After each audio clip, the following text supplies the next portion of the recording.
Shalom saudara-saudara semua. Shalom shalom semuanya. Puji Tuhan, kita masih bisa belajar sekolah sahabat. Sekarang kita masuk ke pelajaran yang ke-8 dengan judul Mengajar Para Murid bagian yang kedua. Ya, kemarin kita belajar bagian yang pertama, sekarang masuk ke bagian kedua dan masuk ke pasal 10 Kitab Markus. Ya, seperti biasa, sebelum kita akan mulai, akan berdoa terlebih dahulu. Mas Jansen, boleh pimpin kita di dalam doa. Oke, mari kita berdoa. Bapa di surga, terima kasih karena Engkau telah begitu baik bagi kami. Tuntunlah hati dan pikiran kami yang lemah, yang bodoh, agar dapat mengerti pelajaran ini. Biarlah ini dapat menjadi pengetahuan bagi kami, doktrin bagi kami, dan kami terapkan dalam kehidupan kami. Kami berdoa dalam nama Tuhan Yesus Kristus yang telah mati untuk menebus dosa kami. Amin. Amin. Baik, langsung saja Mas Jansen, kita akan mulai pelajaran ini. Saya persilahkan. Iya, jadi di pasal 10 ini ya, Yesus mengajar para murid utamanya dalam Hmm. tiga aspek fundamental kehidupan. Yang pertama pernikahan, yang kedua tentang anak-anak, yang ketiga tentang kepemilikan. Oke, sekali lagi ya. Pernikahan, anak-anak, kepemilikan. Inilah aspek pemuritan yang akan kita bahas. Kita bahas dulu tentang pernikahan ya, secara khusus dalam konteks perceraian. Kita buka Markus 10 ayat 1 sampai 12, tapi kita baca sampai ayat 2 dulu. Oke. Markus 10 ayat 1 sampai 2. Perceraian. Dari situ Yesus berangkat ke daerah Yudea dan ke daerah seberang Sungai Yordan. Dan di situ pun orang banyak datang mengerumuni dia. Dan seperti biasa ia mengajar mereka pula. Maka datanglah orang-orang Farisi dan untuk mencoba Yesus, mereka bertanya kepadanya, apakah seorang suami diperbolehkan menceraikan istrinya? Iya. Ini menarik ya, karena versi Injil Markus mencatat pertanyaan dari orang Farisi dan pertanyaannya adalah apakah seorang suami diperbolehkan menceraikan istrinya? Mm-mm. Pertanyaannya mengenai boleh atau enggak sih cerai, gitu ya. Hmm. Sebenarnya kalau masalah boleh atau enggak, bagi orang Farisi ya, jawabannya udah jelas, boleh. Karena itu tercatat dalam Ulangan 24 ayat 1 sampai 4. Jadi bagi orang Farisi masalah boleh atau enggak itu clear. Boleh, sah untuk bercerai. Nah, catatannya Markus lebih detail mengenai hal ini. Sorry, bukan catatannya Markus. Catatannya Matius lebih detail dibanding catatannya Markus. Itu maksud saya. Oke, Hmm. sekarang kita bandingkan dengan catatan Matius. Kita buka Matius 19 ayat 3. Matius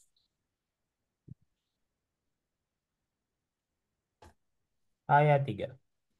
Maka datanglah orang Farisi kepadanya untuk mencobai dia. Mereka bertanya, apakah diperbolehkan orang menceraikan istrinya dengan alasan apa saja? Ah, kalau di Markus ya, catatannya sama sebenarnya, tapi nggak sedetail Matius. Markus cuma bilang boleh atau nggak cerai. Tapi kalau Matius, boleh atau nggak cerai dengan alasan apa? Hmm. Ya, jadi Matius itu ngomongin boleh atau nggak cerai, tapi spesifik dengan alasannya. Bukan hanya Markus yang mencatatnya hanya boleh atau nggak cerai. Kemungkinan pertanyaan orang Farisi itu yang kata-katanya persis itu adalah yang dicatat oleh Matius. Yang dicatat oleh Markus itu hanya meringkas saja. Jadi yang kata-katanya benar-benar persis kata per kata dengan apa yang disampaikan orang Farisi, itu yang versi Matius. Ya, Hmm. frasa apa saja maksudnya apa, Bil? Ini kan dengan alasan apa saja? Alasan apa saja? Oh ya. Iya, itu ya, itu yang membedakan. Nah, sekarang kita buka dulu dasar perjanjian lama untuk perceraian ya. Dan ini yang menjadi dasar pemikirannya orang Farisi juga.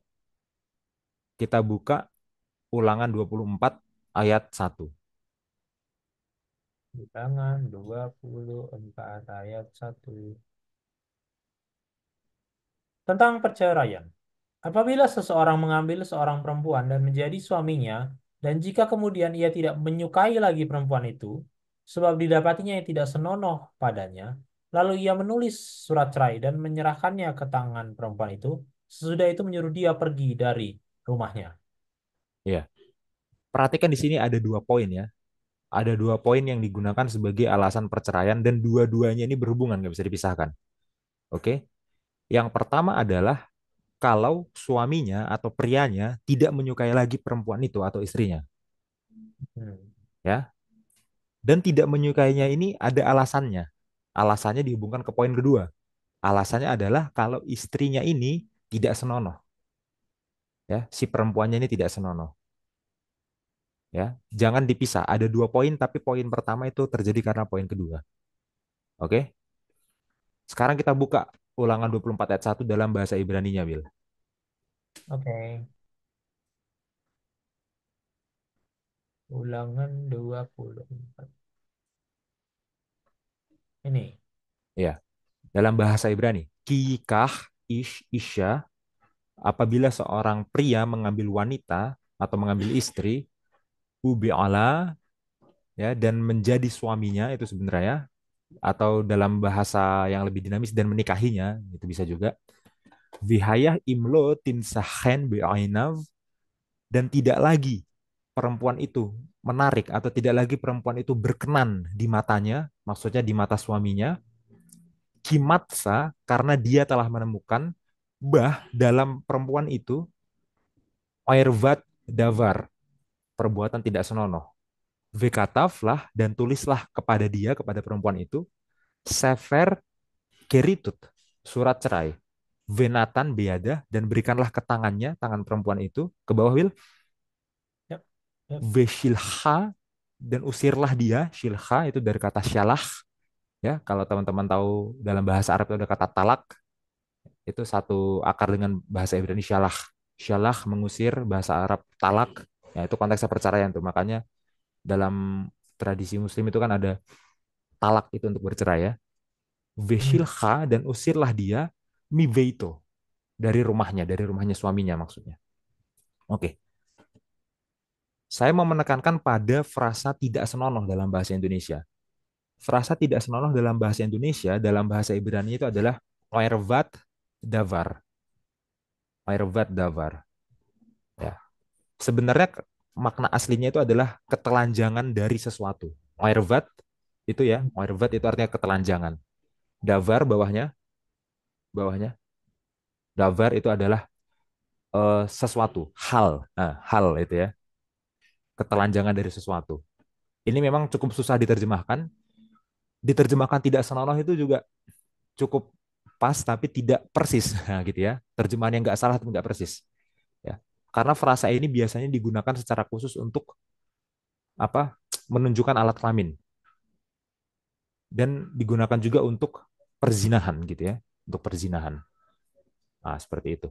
Jadi hal tidak senonoh apa yang dilakukan oleh istri sehingga membuat suaminya tidak suka lagi, sehingga membuat suaminya tidak berkenan lagi. Kalau istrinya ini menunjukkan alat kelamin ke seseorang yang tidak seharusnya, dalam artian apa? Kalau istrinya ini berzina, maka suaminya tidak berkenan lagi, suaminya tidak suka lagi. Oke?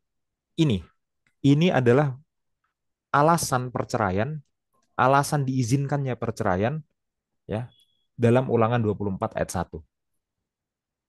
Tapi Bapak Ibu Saudara-saudara, teman-teman semua ya, Ulangan 24 ayat 1 ini diperdebatkan oleh orang-orang Farisi dalam internalnya orang Farisi sendiri. Oke? Dalam internal orang Farisi itu ada dua sekolah kerabian yang dominan pada masa Yesus. Ya, yang pertama yang disebut dengan Beit Syamai. Beit itu rumah, Syamai itu nama orang, nama rabi, Rabi Syamai. Jadi Rabi Syamai mendirikan sebuah sekolah kerabian Beit Syamai.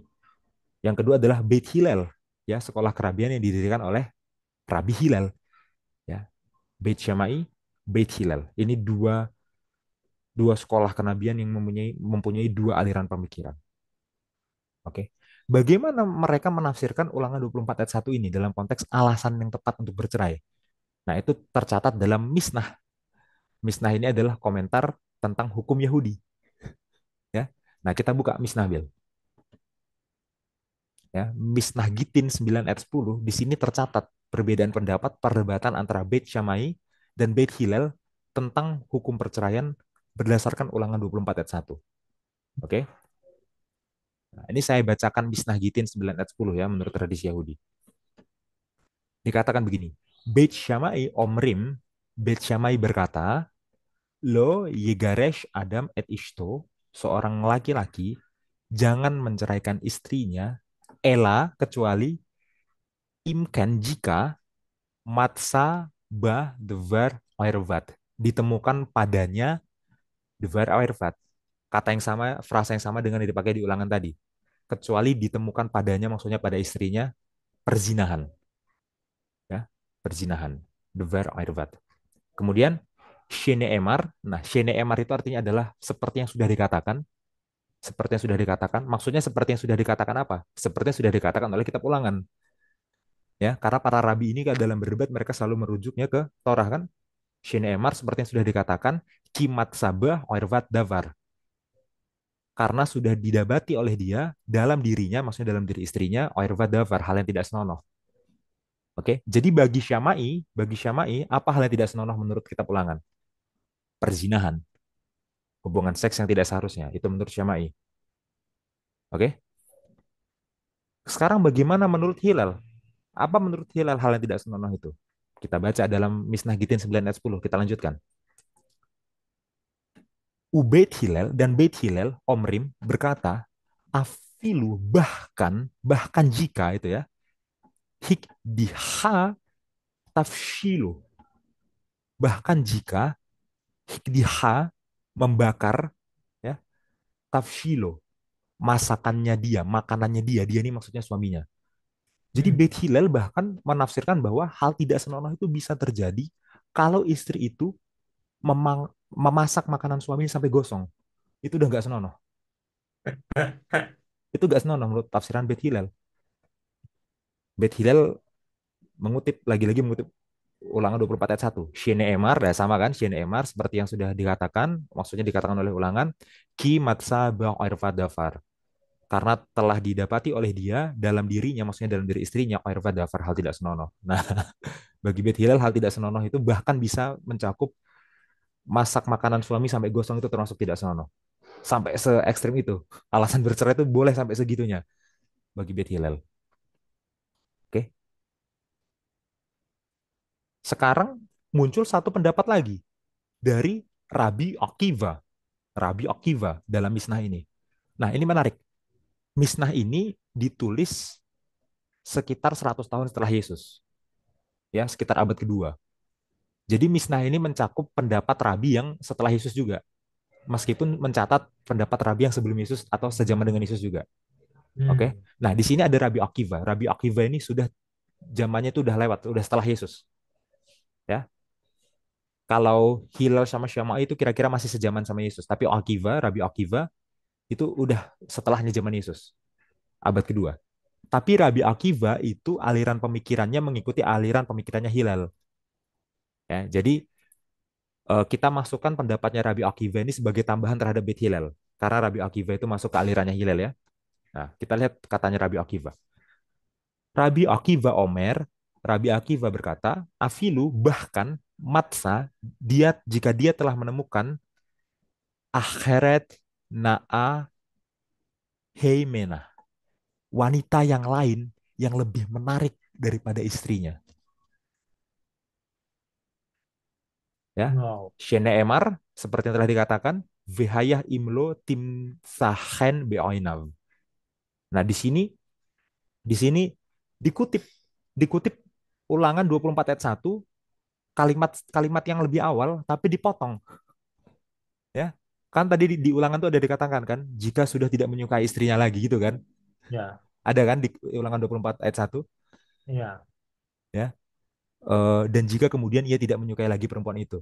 Itu Hmm. dipotong cuman bagian itunya doang dan ditafsirkan oleh Rabi Hillel. Oke, berarti kalau udah nggak suka lagi, kalau udah ada orang lain yang lebih cantik ya, yang lebih seksi, boleh bercerai. Rabi Akiva dari aliran Hillel.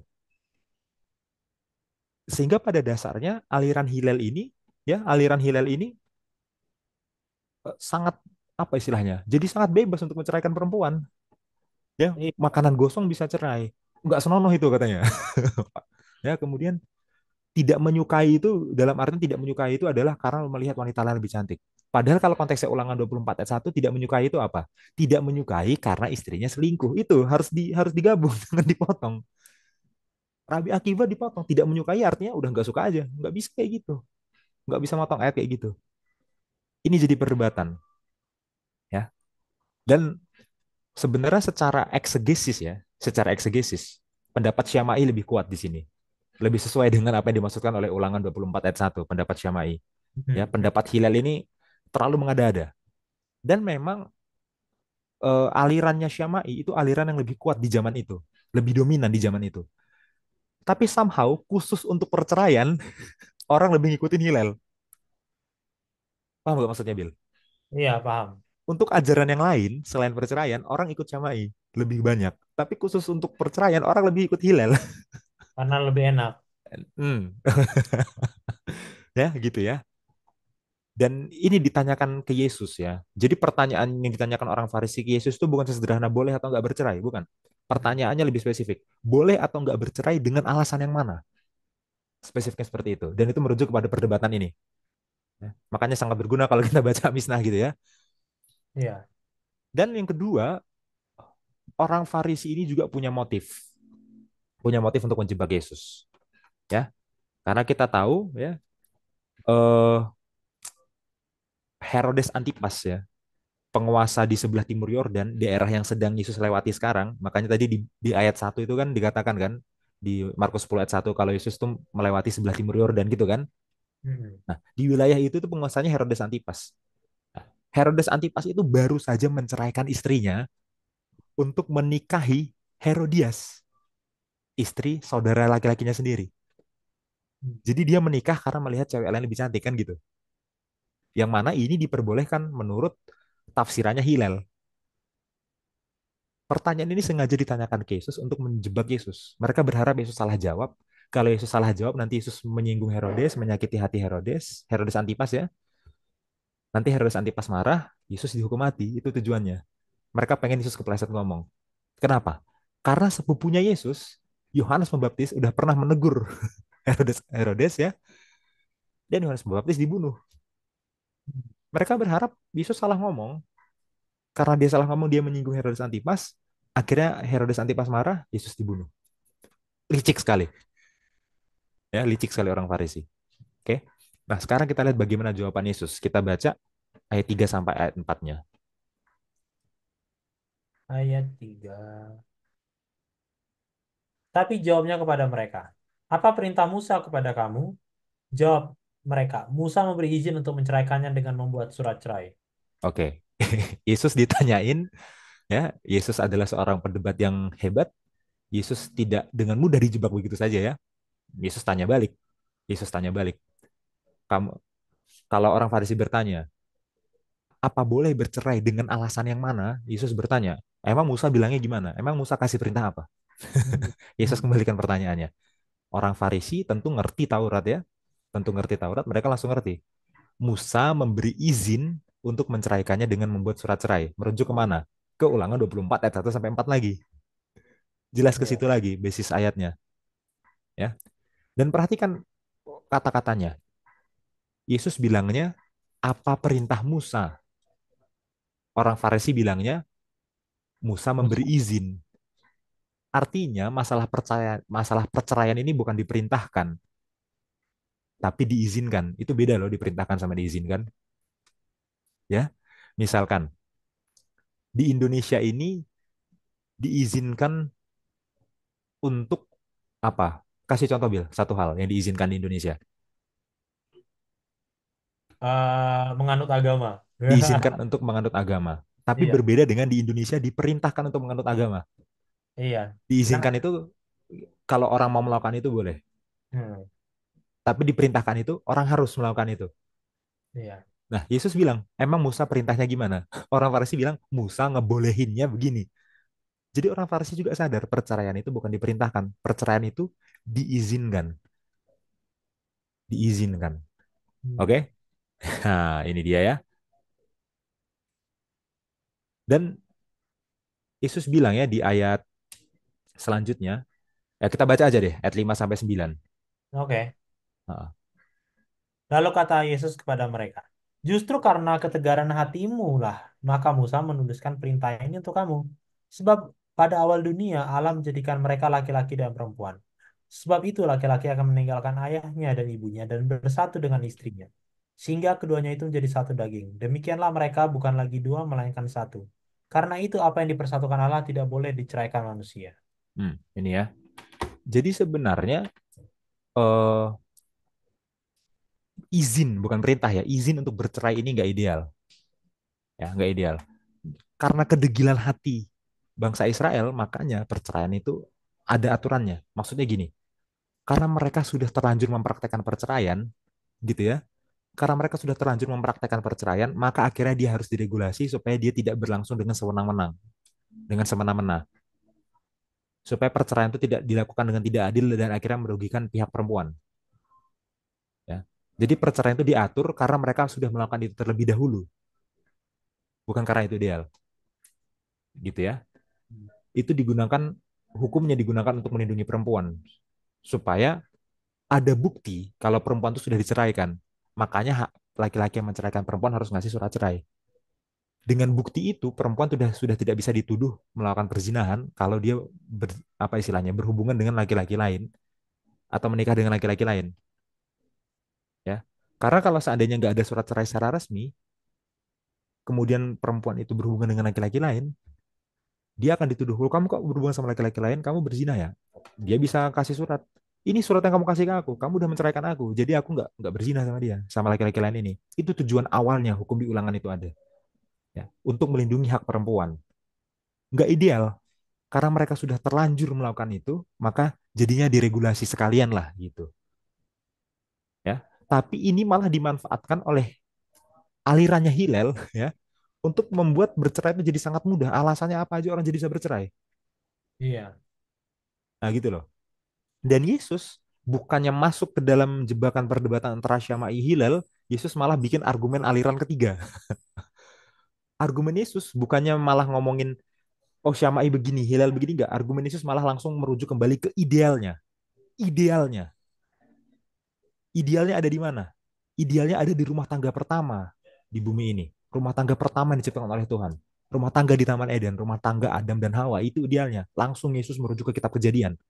Yang diulangan itu terjadi karena memang sudah orang Israel sudah melakukan perceraian, jadi harus diregulasi. Tapi sebenarnya perceraian itu dari awal nggak ideal. Idealnya begini yang di Kejadian itu maksud Yesus.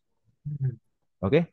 Dan di sini Yesus mengutip dua teks ya dari Kejadian 1 dan Kejadian 2. Kejadian 1 ayat 27 dan Kejadian 2 ayat 24. Oke. Kejadian 1 ayat 27 bilang Tuhan menciptakan pria dan wanita ya, Zachar venekeva bara otam. Laki-laki dan wanita diciptakan olehnya. Sorry, diciptakanlah mereka itu. Itu dalam bahasa aslinya. Oke. Kemudian dihubungkan dengan Kejadian 2 ayat 24 ya, bahwa laki-laki akan meninggalkan orang tuanya, bersatu dengan istrinya menjadi satu daging. Inilah konsep pernikahan, ideal tanpa ada perceraian. Disimpulkan oleh Yesus apa? Karena itu apa yang telah dipersatukan Allah tidak boleh diceraikan manusia. Karena mereka udah jadi satu daging. Laki-laki dan perempuan yang diciptakan dari awal itu udah jadi satu daging sekarang. Nggak boleh diceraikan. Idealnya begini, idealnya nggak ada perceraian sama sekali.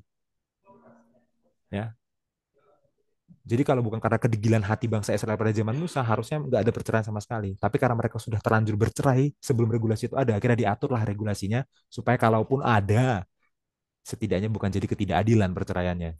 Hmm. Seperti itu ya. Tapi inilah pernikahan yang ideal. Pernikahan tanpa perceraian. Seperti itu. Dan kalau seandainya pernikahan yang ideal itu harus merujuk kepada pernikahan pertama di Taman Eden, pernikahan Adam dan Hawa, berarti konsekuensinya juga termasuk mencakup hal-hal selain perceraian.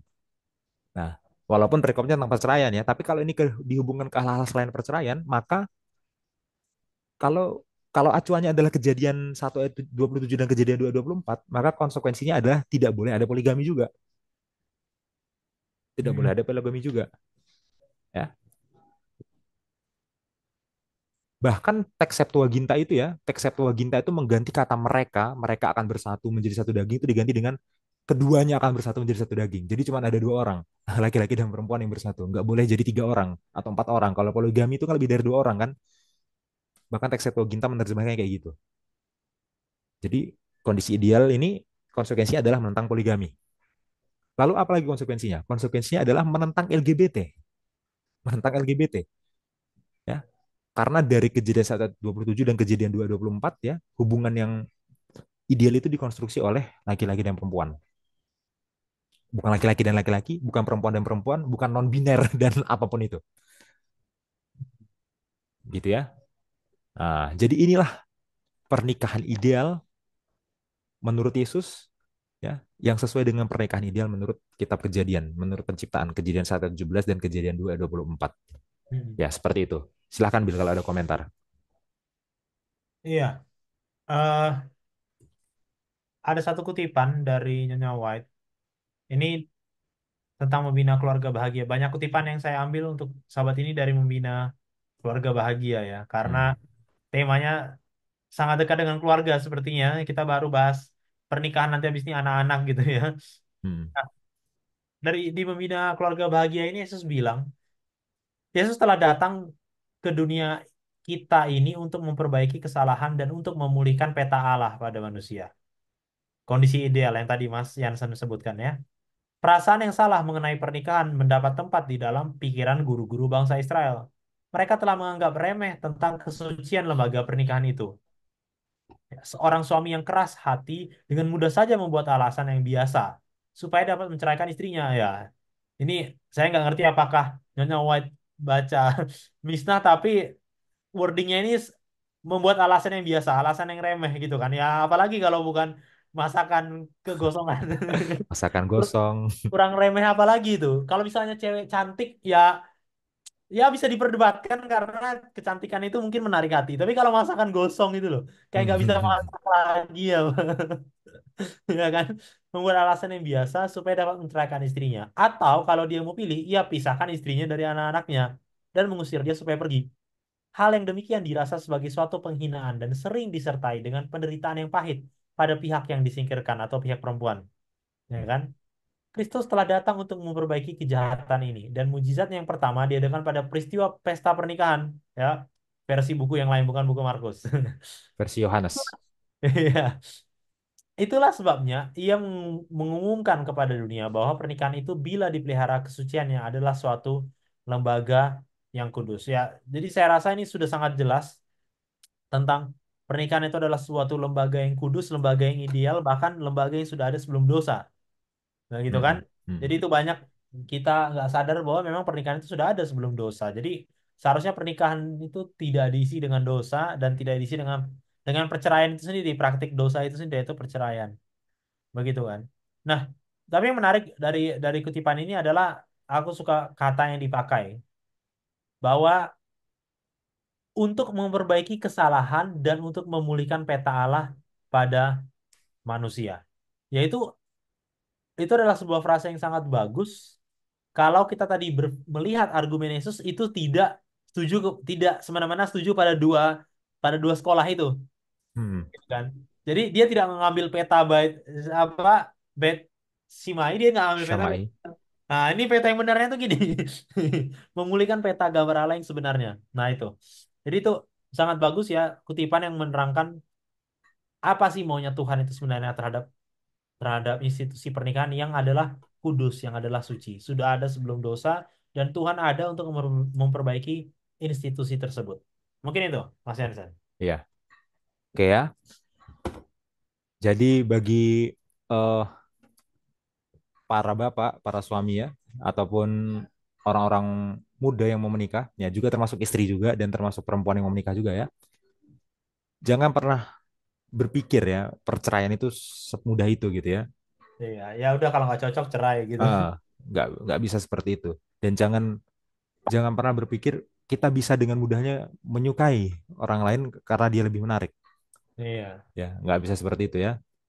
Memang ayatnya bilang menyukai orang lain, tapi ada karenanya.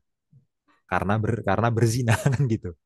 Tidak menyukai lagi karena berzina. Sorry, tidak menyukai lagi karena berzina. Ayatnya bilang begitu. Itu pun gak ideal. itu pun nggak. Yang idealnya apa? Sama sekali gak ada perceraian. Seperti itu ya. Kita lanjutkan, Bill. Oke. Ayat 13 sampai 16 ya. Kalau kita sudah bicara tentang hubungan suami istri, sekarang bicara dengan anak-anak supaya lengkap satu keluarga gitu kan? Iya. Ya,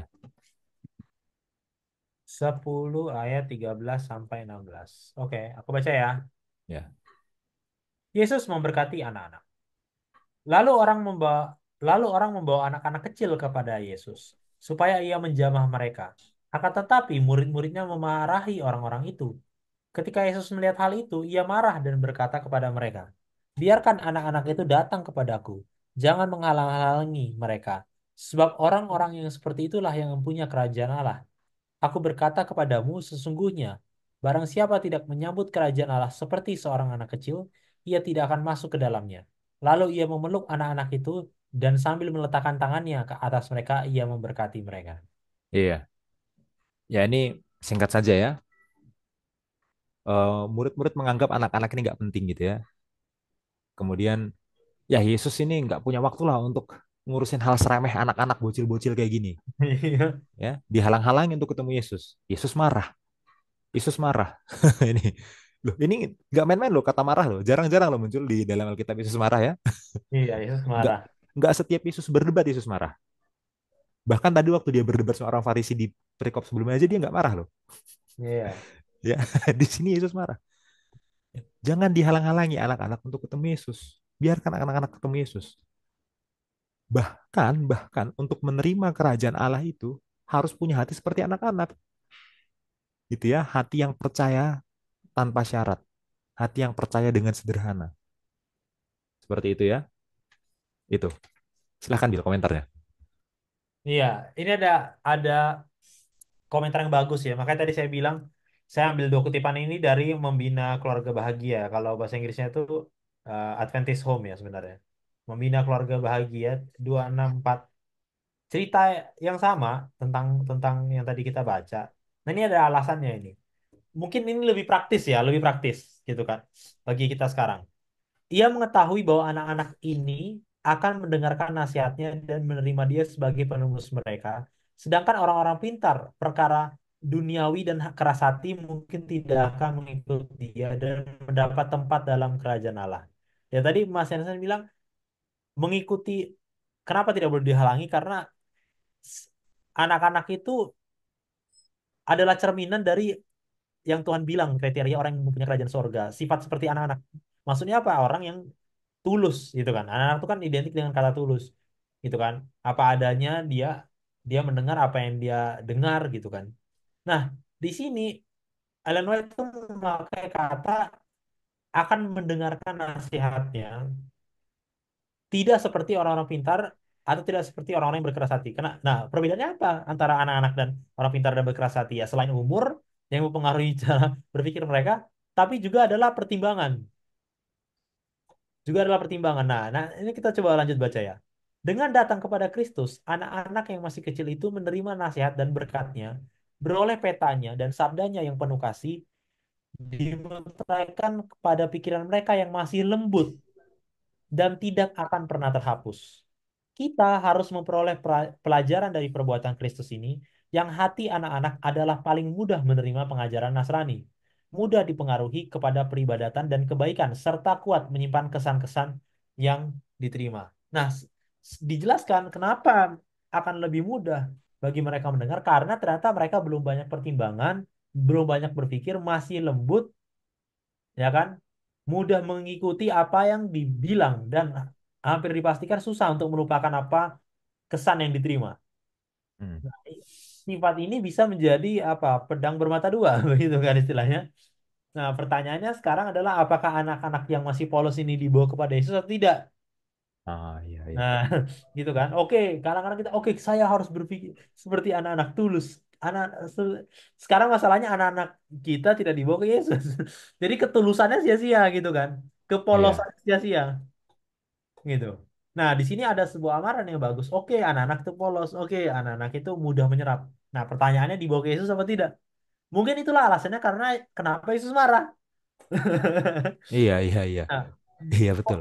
apa namanya? Seorang individu dengan potensi yang luar biasa dihalang-halangi di saat umur emasnya dia. Mungkin kalau anak-anak yang ini bertumbuh lebih besar, mungkin mereka nggak akan seperti ini lagi sekarang. Itulah mungkin Yesus marah kan. Wah, kamu ini menghalangi apa potensi dia yang sangat besar gitu kan. Hmm. Dengan kamu Hmm. menghalangi dia, maka kamu bisa membuat dia akan seperti orang yang keras hati nantinya yang tadi dijadikan perbandingan oleh Nyonya White. Nah, jadi bagi orang tua yang punya anak atau bagi kita yang punya anak asuhan atau keponakan atau apapun lah ya, anak-anak gitu ya, atau bahkan bagi guru-guru sekolah sahabat atau orang kita di dalam komunitas gereja. Nah, ketika kita menghalangi anak-anak dalam mengenal Yesus, ya mungkin banyak acara anak-anak, tapi apakah acara anak-anak itu mengenal Yesus? Nah, Hmm. kalau tidak mengenal Yesus, siapa yang marah? Yesus yang marah. Hmm. Yesus marah kalau kita tidak menggunakan umur emas ini untuk menaruh kesan-kesan positif supaya nanti dia tidak akan lupa. Nah, itu kata membina keluarga bahagia. Mungkin itu ya, Mas Jansen. Iya. Oke, satu kutipan lagi, Bil. Hari Senin paragraf ke 1, 2, 3, 4, 5, 6. Paragraf 6 Oke. dari buku Membina Keluarga Sehat. Saya nggak tahu nih buku yang sama atau nggak ini dengan Membina Keluarga Bahagia. Nah, kurang tahu itu ya. Kayaknya beda deh. Beda ya? Ya, karena membina keluarga bahagia ini, oh mungkin bisa juga ya bahagia. Ya, nggak tahu lah. Nanti aku akan lihat ya. Soalnya membina keluarga bahagia ini aku dapat dari Enjoy Writing sih ya. Nah, nggak tahu apakah IPH itu membuat membina keluarga sehat atau enggak. Tapi ini terjemahan official. Oke. Anyway, saya akan baca membina keluarga sehat halaman 34 di pelajaran hari Senin kita ya. Iya. Janganlah tabiatmu yang tidak menyerupai tabiat Yesus itu salah menyatakan Yesus. Jangan menjauhkan anak-anak itu daripadanya dengan kekakuan dan kekasaranmu. Jangan pernah membuat Jangan pernah membuat sampai mereka merasa bahwa surga itu bukanlah sebuah tempat yang menyenangkan bagi mereka.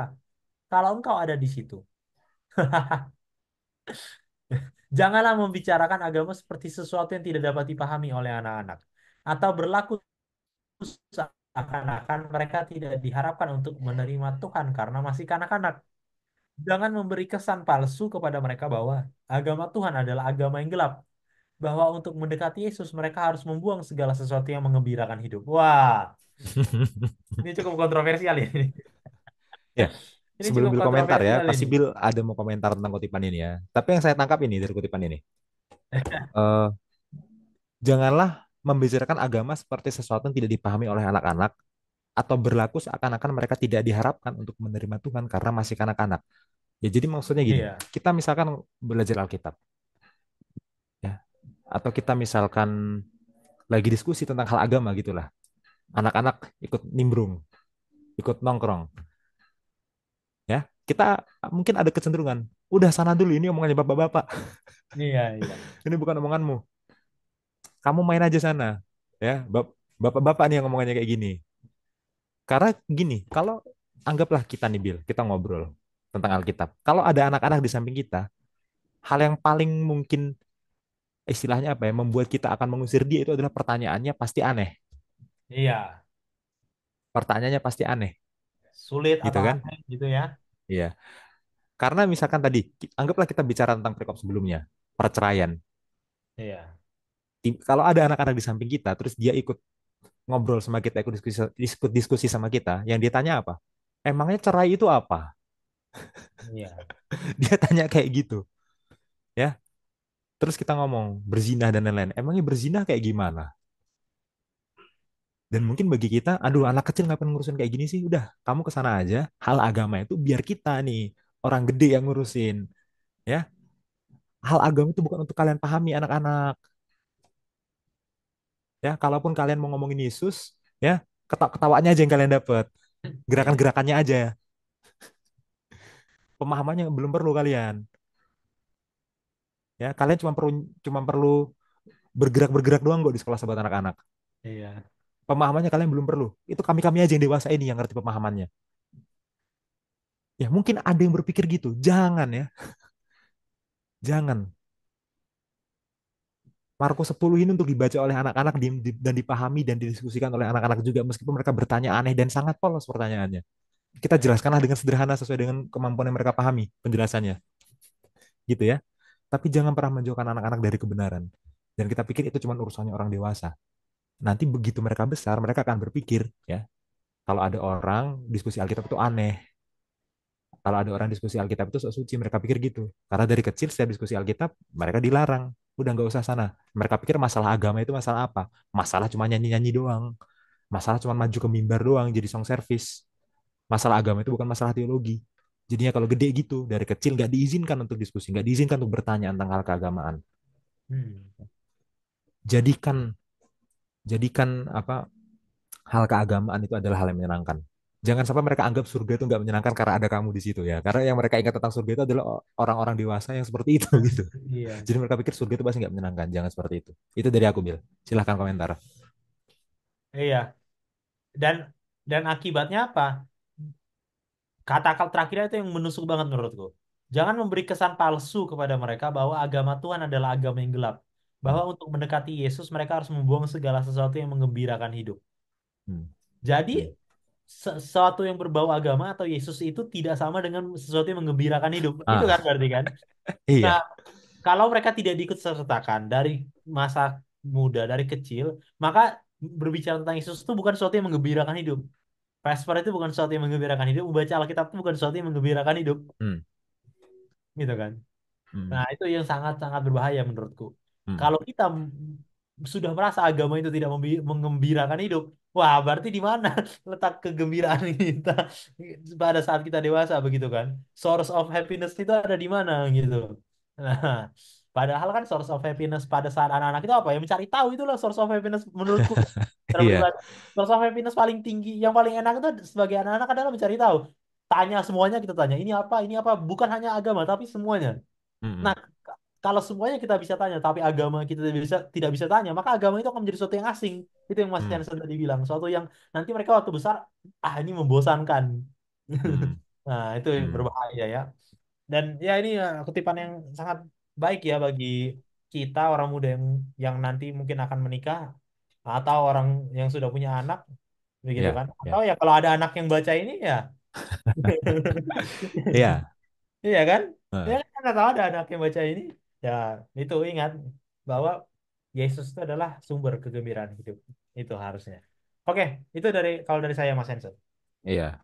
Oke, kita lanjut, Bil. Kita ngomongin tentang kepemilikan, kekayaan sekarang. Lanjut Nah, kita baca ayat 17 sampai 20 dulu. oke. Ini kita masuk ke perikop baru ya. Ya. Markus 10 ayat 17 sampai 20. Oke. Orang kaya sukar masuk kerajaan Allah. Pada waktu Yesus berangkat untuk meneruskan perjalanannya, datanglah seorang berlari-lari mendapatkan dia dan sambil bertelut di hadapannya, ia bertanya, "Guru yang baik, apa yang harus kau perbuat untuk memperoleh hidup yang kekal?" Jawab Yesus, "Mengapa kau katakan aku baik? Tak seorang pun yang baik selain daripada Allah saja. Engkau tentu mengetahui perintah Allah. Jangan membunuh, jangan berzina, jangan mencuri, jangan mengucapkan saksi dusta, jangan mengurangi hak orang, hormatilah ayah dan ibumu." Lalu kata orang itu kepadanya, "Guru, semuanya itu telah kuturuti sejak masa muda." Ya. Mungkin bagi kita ada yang berpikir ya, ini adalah orang muda yang kaya. Itu karena saudara baca versi Injil Matius, orang muda yang kaya. Iya. Kalau di sini cuma dibilang orang kaya aja, nggak dibilang muda. Ya, apakah ini orang muda yang kaya? Iya sih. Memang iya, dia orang muda yang kaya. Tapi Markus nggak menekankan sisi mudanya. Sisi mudanya. Kenapa Markus nggak menekankan sisi mudanya? Karena Markus mau mengkontraskan ini dengan anak-anak di perikop sebelumnya. Ada anak-anak yang habis dilarang ketemu Yesus. Emang anak-anak bisa apa sih? Emang anak-anak pentingnya apa sih? Sekarang ada orang yang kaya, ini baru penting. Ini baru boleh dikasih ketemu Yesus. Ya, memang benar sih dia orang muda yang kaya ya, sesuai dengan Injil Matius. Tapi sisi mudanya itu sengaja nggak ditampilkan oleh Markus untuk dikontraskan dengan anak itu ya. Ini menarik banget cara Markus cerita ya. Eh, pada dasarnya ini adalah orang yang baik, orang kaya yang baik, orang kaya yang sangat hormat kepada Yesus ya. Bayangin dia dia bukan hanya ketemu Yesus dengan biasa aja, dia punya penuh dengan apa istilahnya excitement ya. Dia sampai lari-larian tuh ketemu Yesus dan begitu ketemu langsung berlutut, langsung berlutut ya. Dia kasih penghormatan yang luar biasa kepada Yesus. Orang yang baik, eh, dia bertanya apa syaratnya untuk memperoleh hidup kekal. Oke, Yesus tanggapi dengan apa? Dengan merujuk kepada 10 hukum, khususnya peringkat perintah kok peringkat. Maaf ya, salah ngomong. Khususnya perintah 5 sampai 10. Ya, perintah yang berkaitan dengan hubungan sesama manusia. Ya, Yesus menyebutkan itu. Lalu jawaban dari pria ini, ya, pria ini punya idealisme dan dia bilang, ya dari kecil dia udah turuti itu semua, udah diturutin. Oke? Dan kita harusnya percaya dengan perkataan pemuda ini. Kenapa? Pemuda ini nggak bohong. Kalau pemuda ini bohong, Yesus pasti udah tegur. Yesus pasti Iya. udah tegur. Yesus tuh kan bisa mengerti pikiran orang. Ya, kalau dia bohong, Yesus pasti udah bilang, mana ada kamu menuruti semua itu dari kecil. Aku tahu kamu nggak menuruti itu gini gini gini gini. Yesus nggak tegur Iya. itu. Berarti beneran dia turutin ini dari kecil. Perintah kelima sampai perintah 10. Orang baik ini. Orang baik. Oke? Kita lanjutkan, Bill. Ayat 21 sampai 22. Hmm. Tetapi Yesus memandang dia dan menaruh kasih kepadanya, lalu berkata kepadanya, hanya satu lagi kekuranganmu, pergilah, jualah apa yang kau miliki dan berikanlah itu kepada orang-orang miskin, maka engkau beroleh harta di surga. Kemudian datanglah kemari dan ikutlah aku. Mendengar perkataan itu, ia menjadi kecewa, lalu pergi dan sedih, sebab banyak hartanya. Ah iya. Di sini Yesus bukannya apa istilahnya bilang, oh kamu bohong, kamu itu nggak menuruti hukum itu dari kamu kecil, enggak. Yesus malah setuju. Ditunjukkan dengan apa? Ditunjukkan dengan pandangan Yesus kepada dia dan Yesus menaruh kasih pada dia. Artinya apa? Yesus respect sama pemuda ini, ya. Oh, bagus pemuda ini, pemuda yang baik ini. Dia menurut semua hukum-hukum itu dari kecil, ya. Dan hanya Injil Markus yang menuliskan ini. Apa? Frasa tetapi Yesus memandang dia dan menaruh kasih kepadanya. Itu hanya Markus yang mencatat itu. Hmm. Cerita ini ada di versi Matius, ada di versi Lukas. Versi Matius dan versi Lukas nggak bilang kalau Yesus mengasihi pemuda ini, nggak ada dibilang gitu. Ya, artinya begitu Yesus dengar pemuda ini sudah menuruti itu semua dari kecilnya, Yesus respect. Wah, ini orang baik nih. Yesus respect sama pemuda ini. Sekarang Yesus kasih satu hal lagi untuk mengetes dia, ya. Dan satu hal ini berkaitan dengan hukum pertama. Jangan ada Allah lain di hadapanmu. Ya. Dia adalah pemuda kaya. Tentu kekayaannya ini melekat pada pemuda ini. Dan sekarang Yesus mau bilang, coba kamu ganti semua kekayaanmu. Cukup nggak kalau kekayaanmu itu nggak ada dan hanya aku saja dan hanya Yesus saja yang ada. Hmm. Ternyata pemuda ini nggak mampu. Ya, Yesus sudah respect kepada dia dengan semua penurutan dia dari kecil terhadap hukum kelima, hukum keenam, hukum ketujuh, hukum ke-8, hukum ke-9, hukum ke-10. Semuanya udah dia turuti dari kecil. Yesus taruh respect ke dia. Sekarang waktu dia disuruh untuk mengutamakan Yesus dibanding hartanya, dia nggak bisa. Ya, dia tempatkan hartanya sebagai Tuhannya. Di situ dia gagal. Ya, di situ dia gagal. Dalam bahasa Indonesia kan lalu pergi dengan sedih. Pemuda itu pergi dengan sedih gitu kan. Sorry, bukan pemuda. Pemuda itu versi Matius. Orang kaya itu pergi dengan sedih. Ya. Dalam bahasa aslinya itu adalah pemuda itu mukanya jatuh. Ya, dan itu ditangkap oleh terjemahan bahasa Inggris ya. Kalau nggak salah ESV atau NIV itu bilang pemuda itu mukanya jatuh. Coba dicek Bill bahasa Inggrisnya, ESV atau NIV. Ayat 22. When sad, when away sorrowful, when away grieving. One way grieving, oke. Okay. Coba tambahkan ESV. Oh itu ada NIV, NIV coba NIV. NIV bilang, and when away Enggak, NIV yang sorrowful. ketiga, ketiga dari kiri. Oh, sorry. As this man's face fell. Iya, ya. Mukanya jatuh, muka dia jatuh, gitu ya. Ya dia nggak bisa menempatkan Tuhan di atas hartanya. Hartanya itu masih menempati nomor satu di hatinya ya. Dan orang akhirnya bertanya, mungkin orang bertanya gini, berarti apakah kita harus jual semua harta kita? Ya nggak gitu juga ya. Kita ambil contoh kisah di Lukas, Lukas 19. Itu Zakheus cuma jual setengah hartanya, nggak semuanya. Jadi Zakheus dapat diskon 50%. Enggak, bercanda. Ya, maksudnya gini loh. Ini kan cuman sebuah tes untuk mengecek apakah dia mengutamakan harta atau Tuhan gitu loh. Zakheus itu tanpa tanpa diminta dia itu udah mau menjual setengah hartanya. Artinya bagi dia hartanya itu nggak penting gitu loh. Bukan yang terpenting lah gitu ya.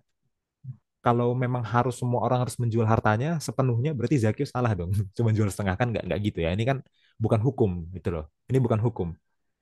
Hukumnya adalah prinsipnya kan Tuhan harus nomor satu, harta itu nggak boleh di atas Tuhan. Tapi prakteknya kan bisa menjual seluruh harta, bisa menjual sebagian harta.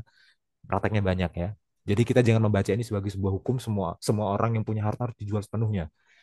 Salah itu. Ini bukan seperti itu konteksnya ya. Nah, seperti itu.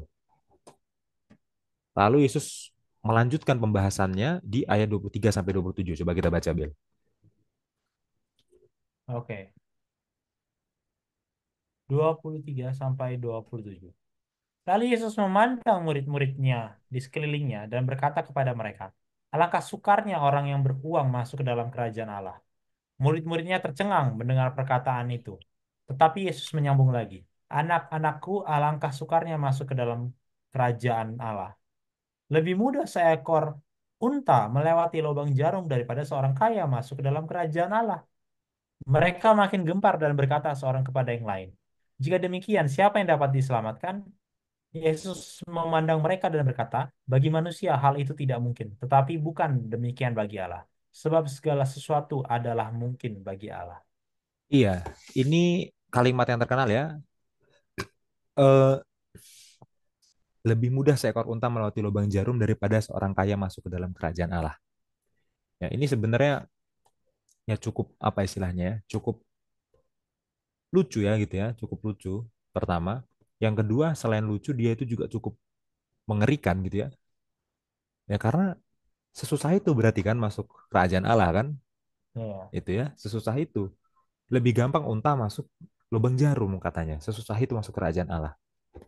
Tapi mungkin beberapa penafsir seperti melemahkan melemahkan kalimat dari Yesus ini dengan menafsirkan lubang jarum itu sebagai sesuatu yang lain. Ya, Bill pasti pernah dengar ada yang menafsirkan bahwa lubang jarum itu adalah gerbang kecil di kota Yerusalem. ya, Ya, jadi kalau lubang kecil di gerbang kota Yerusalem itu orang bisa lewat, tapi kalau unta mau lewat susah. Jadi kalau unta mau lewat, untanya harus seperti agak menjongkok gitu, baru untanya bisa lewat. Jadi lubang jarum yang dimaksud di sini bukan lubang jarum beneran, tapi lubang jarum itu merujuk kepada gerbang kecil di gerbang kota Yerusalem. Ya, saya nggak setuju sama tafsiran ini. Saya nggak setuju. Kenapa? Gerbang kota Yerusalem yang kecil itu baru dibangun sekitar 900 tahun setelah abad pertama. 900 tahun setelah zaman Yesus. Oke, jadi pada waktu Yesus ngomong ini, nggak ada gerbang kota Yerusalem yang kecil itu yang orang bisa masuk terus unta kalau masuk harus membungkuk dulu itu nggak ada, belum ada gerbang kayak gitu. Itu baru dibangun 900 tahun kemudian setelah zamannya Yesus. Jadi di sini yang Yesus maksud sebagai lubang jarum itu lubang jarum beneran, lubang jarum beneran. Jarum ada lubangnya itu. Yesus bilang onta, hewan yang gede itu lebih gampang masuk ke lubang jarum yang beneran daripada orang kaya masuk surga. Pertanyaan, mungkin nggak onta masuk ke lubang jarum beneran, bukan gerbang ya? Itu nggak sesuai dengan sejarah itu. Gerbang itu nggak ada di zaman Yesus.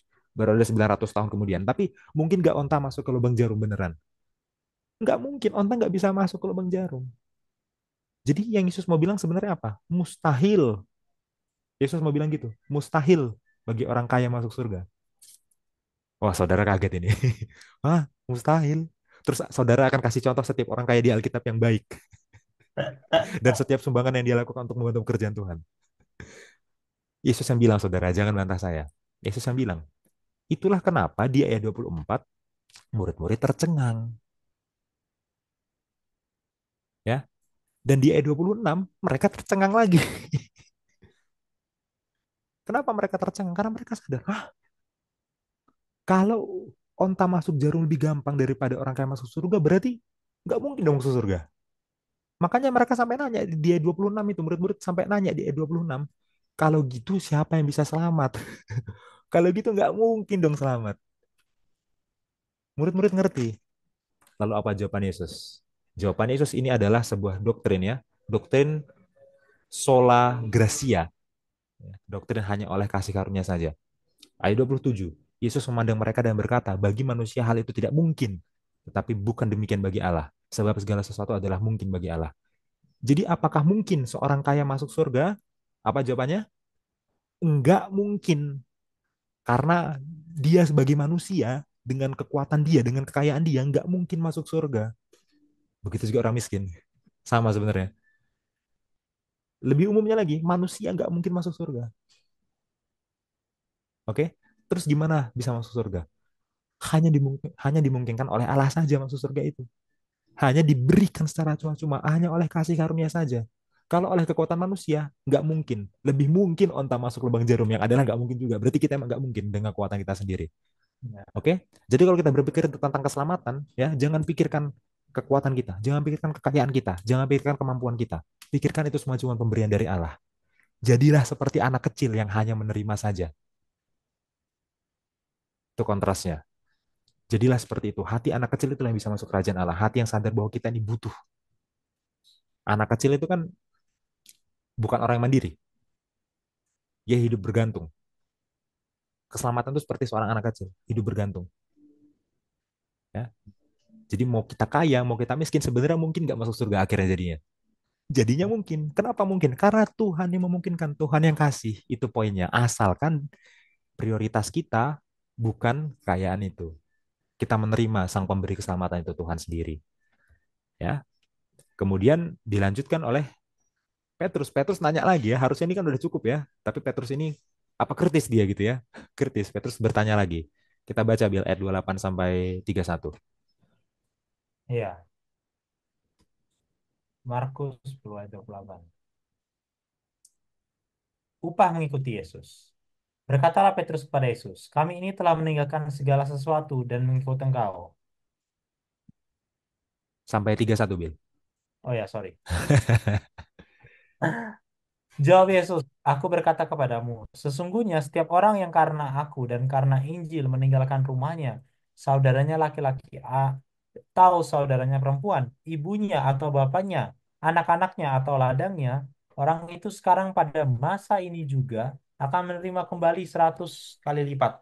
Rumah, saudara laki-laki, saudara perempuan, ibu, anak, dan ladang, sekalipun disertai berbagai penganiayaan.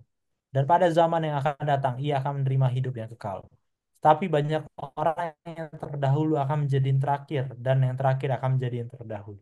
Oke, sekarang Petrus tanya, kalau gitu semua yang kami tinggalkan gak ada artinya dong. Kalau ternyata gak ada usaha manusia itu yang membuat manusia itu jadi masuk surga, semua usaha kami gak ada artinya dong. Kami udah tinggalkan ini, tinggalkan itu, tinggalkan apa? Rumah kami, saudara kami, ibu, bapak kami, anak-anak ladang kami udah tinggalkan semuanya gak ada artinya dong. Kalau ternyata sesusah itu masuk surga. Kalau ternyata itu hanyalah pemberian saja. Kalau gitu untuk apa kami berusaha sebegininya kalau itu ternyata bukan hasil usaha kami? Ini ini ini perdebatan teologi yang susah loh, ya. Iya, Kalau keselamatan hanya oleh kasih karunia saja, buat apa kita melakukan semua kebaikan ini? Ya udah nggak usah berbuat baik kan cuma dikasih doang, kasih karunia doang.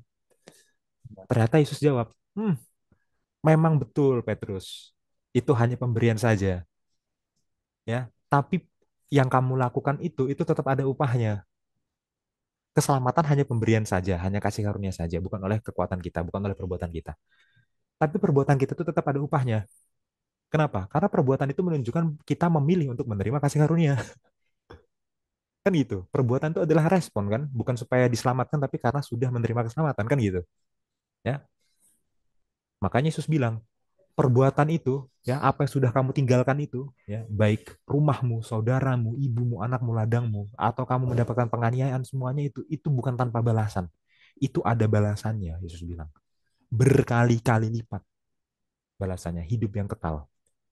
Meskipun balasannya itu bukan karena hasil perbuatannya. Balasannya itu juga hanya pemberian cuma-cuma. Tapi perbuatannya itu menunjukkan dia sudah menerima itu, menunjukkan responnya, menunjukkan rasa syukurnya, ya.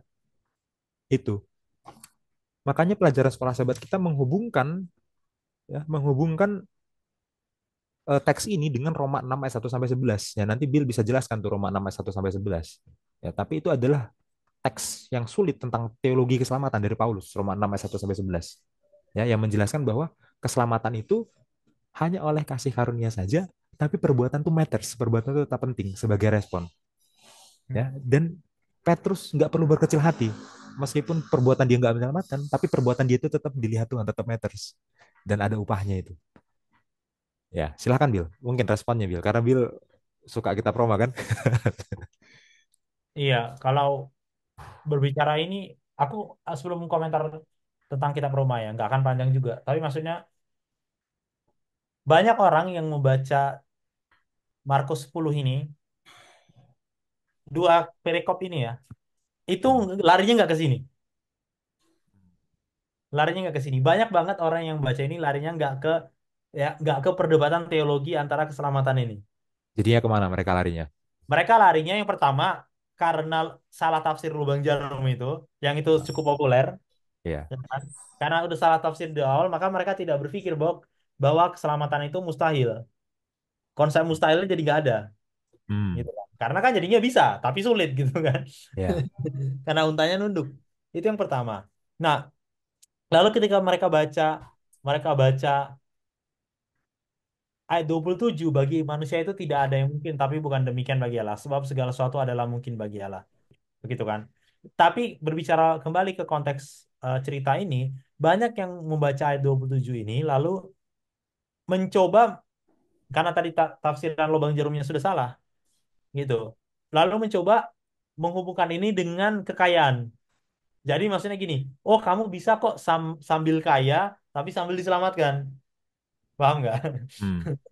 Jadi kan, jika demikian kan pertanyaannya, jika demikian siapa yang diselamatkan? Oh, iya, mungkin tidak mungkin itu apa mustahil bagi kamu, tapi bisa kok orang kaya itu bisa diselamatkan walaupun sulit. Itu mungkin bagi Allah. Jadi Hmm. sebenarnya kamu mungkin meminta kekayaan dan meminta keselamatan di sana bersama. Ya itu nggak salah sih sebenarnya konsep Hmm. itu. Cuma tampaknya bukan itu yang mau disampaikan di dalam perikop ini. Kenapa? Karena muncul pertanyaan Petrus, itu dia yang membuatnya jadi nggak nyambung kalau kalau interpretasinya tadi gitu kan. Petrus Ya. kan kejar lagi nih. Nah, Ah. Petrus kejar lagi. Lah, kalau gitu apa gunanya kami capek-capek kayak gini? Itu kan sebenarnya Ya, pertanyaan iya, Petrus. iya. Nah, tapi Ah. kalau kita tadi menerjemahkan cerita itu seperti yang tadi, yang itu maka pertanyaan Petrus ini agaknya tidak nyambung. Tapi kalau kita mengerti bahwa lubang jarum itu adalah literal dan memang sangat mustahil dan memang mustahil pada dasarnya, maka pertanyaan Petrus ini jadi masuk akal. Gitu. Wah, ya apa gunanya dong? Kami capek-capek gini gini gini gini. Itu jadi itu sedikit tentang tentang continuity cerita ini yang mungkin ini yang mau di-highlight Markus sebenarnya gitu ya, dan berkaitan juga dengan anak-anak tadi gitu ya, tadi Mas Hansen sudah sebutkan. Nah, berbicara tentang konsep apa namanya teologi ini ya di Roma 6 ayat 1 sampai 11 ya. Ya, orang yang paling sulit saya rasa selain Petrus itu adalah Paulus ya. Itu adalah Paulus, karena mungkin Petrus ini tidak orang yang berpendidikan. Mungkin memang dia capek. Dia mendapat rasa capeknya meninggalkan semuanya mungkin. Tapi orang yang merasa paling dihianati dengan konsep meritokrasi ini adalah Paulus sebenarnya. Karena his whole life itu adalah mengejar penurutan. Hmm. Jadi ketika dia bilang, "Hah, nggak ada gunanya." Jadi mungkin saya dibandingkan Petrus dan Paulus, mungkin saya lebih kaget kalau jadi Paulus gitu ya, karena dia belajar, dia capek gitu kan, bahkan dia membunuh ya, demi apa yang dia percayai. Ternyata semuanya itu hanyalah pemberian. Wah, apa gunanya gitu kan? Apa gunanya saya capek-capek dari kecil diajarin, capek-capek sama banget. Nah, tapi Paulus itu dengan luar biasa ya pada saat dia convert ya, peristiwa apa namanya perjalanan itu, lalu dia buta, lalu dia mendapatkan mengerti apa yang Yesus lakukan, penyelamatan yang Yesus lakukan, dia adalah Mesias, maka konsep perbuatan di Roma itu akan sangat bagus sekali kalau Paulus yang ngomong itu. Makanya mungkin ada alasannya kenapa apa namanya penulis Kolose kita memasukkan Roma di sana. Maksudnya seperti ini, saudara-saudara semua, kita sebagai orang Advent sudah tahu konsep ini, dan banyak orang Kristen juga tahu konsep ini. Tapi mereka berdalih, atau kita bahkan sering berdalih bahwa perbuatan itu doesn't matters, gitu kan? Perbuatan itu doesn't matters. Dan orang yang belajar Alkitab, terutama kita di lingkungan Advent, itu seharusnya sudah tahu bahwa menurut Alkitab dan khususnya penyelidikan terhadap kitab Roma itu sudah sangat jelas. bahwa perbuatan itu does matters. Bukan untuk keselamatan, karena itu adalah pemberian, tapi benar kata Mas Jansen tadi, itu adalah pembuktian. Ya, itu adalah pembuktian atas apa yang kita lakukan. Begitu kan? Nah, sama aja kayak kalau kita mau saya tarik ke cerita permulaan Adam dan Hawa, ya apakah mereka dapatkan hidup yang kekal? Ya kan, mereka makan buah itu, gitu kan? Tapi ketika mereka berdosa, apakah itu pembuktian terhadap orang yang pantas mendapatkan hidup yang kekal? Tidak, gitu kan? Hmm, hmm, Jadi, hmm, jadi apa yang mereka lakukan itu sangat sangat erat kaitannya dengan apa yang mereka percayai. Ya, mungkin begitu. Kalau saya percaya saya dapat berkat atau keselamatan dari Tuhan, nah harusnya saya berbuat sesuatu, melakukan sesuatu yang selaras dengan apa yang saya percayai, yaitu Tuhanlah sumber keselamatan itu. Memilih dosa artinya kita tidak memilih sumber keselamatan, begitu kan? hmm, Nah, mungkin itu ya sedikit panjang, tapi itu yang saya dapat dari dua cerita ini yang sekaligus dan juga apa namanya perbuatan itu adalah elemen yang penting dalam tema keselamatan itu sendiri. Walaupun memang secara jelas perbuatan yang kita lakukan itu tidak mustahil, itu ya, bukan tidak mustahil, mustahil untuk membuat kita masuk ke surga. Mungkin itu hmm. Mas. Ya, kutipan Ellen G. White ada Bill yang mau disampaikan sehubungan dengan ini? Sebentar, untuk yang ini tidak ada. Tidak ada ya. Oke. Oh, sebentar, Oh, sebentar. ada. Ada. Ini dia. Membina kehidupan abadi. Ya, yaitu O-nya kurang tuh. Oh iya, orang. Oke, silahkan Bill. Oke, aku baca ya sebentar. Orang yang hanya mengasihi diri sendiri adalah seorang pelanggar hukum. Inilah yang diinginkan Yesus untuk dinyatakan kepada orang muda itu. Ia memberikan sebuah ujian kepadanya yang ternyata menunjukkan hatinya yang mementingkan diri sendiri. Ia menunjukkan kepadanya tempat penyakit dalam tabiatnya. Orang muda itu tidak menginginkan penerangan yang lebih dalam lagi. Ia telah mendambakan sebuah ilah di dalam jiwa. Dunia inilah ilahnya. Ia mengaku memelihara hukum, tapi ia miskin akan asas yang justru menjadi roh dan kehidupan daripada semuanya. Ia tidak memiliki kasih yang sejati terhadap Allah maupun manusia. Keperluan inilah, keperluan ini adalah keperluan dari segala sesuatu yang diperlukannya, yang akan menjadikan dia memenuhi syarat masuk ke dalam kerajaan surga. Kecintaannya akan diri sendiri serta keuntungan duniawi menjadikan ia tidak selaras dengan prinsip-prinsip surga. Ketika penghulu muda ini datang kepada Yesus, keikhlasan dan kesungguh-sungguhan yang menarik hati juru selamat, ia memandang dia dan mengasihi dia. Dalam diri orang muda ini, ia melihat oknum yang dapat bekerja sebagai seorang pengkhotbah kebenaran. Ia akan menerima orang muda yang cakap dan agung, semudah ia menerima nelayan-nelayan yang miskin yang mengikuti dia. Kalau orang itu mengabdikan eh, kecakapannya dalam pekerjaan menarik jiwa.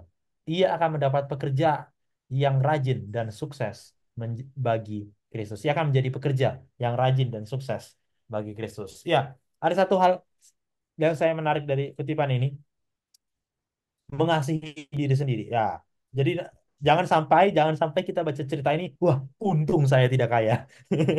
Itu. Jangan Hmm. sampai kesimpulannya itu, saudara, karena tadi sudah jelas orang miskin pun mustahil masuk surga.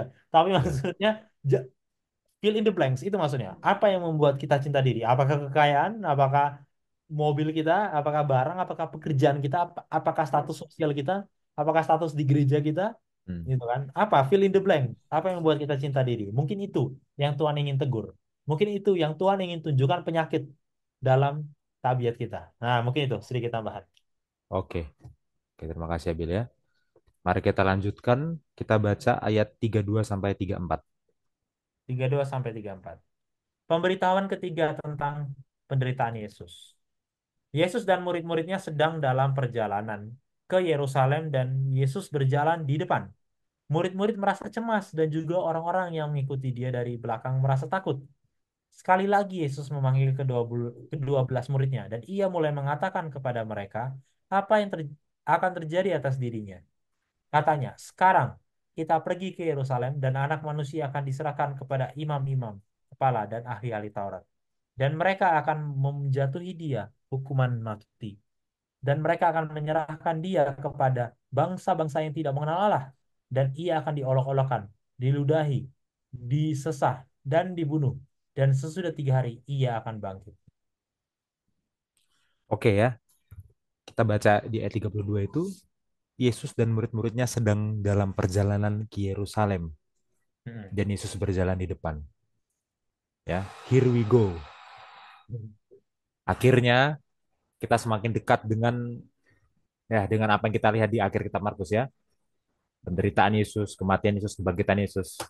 Itu semua terjadi di Yerusalem. Dia sekarang udah berjalan ke Yerusalem. Oke, kita akan semakin apa?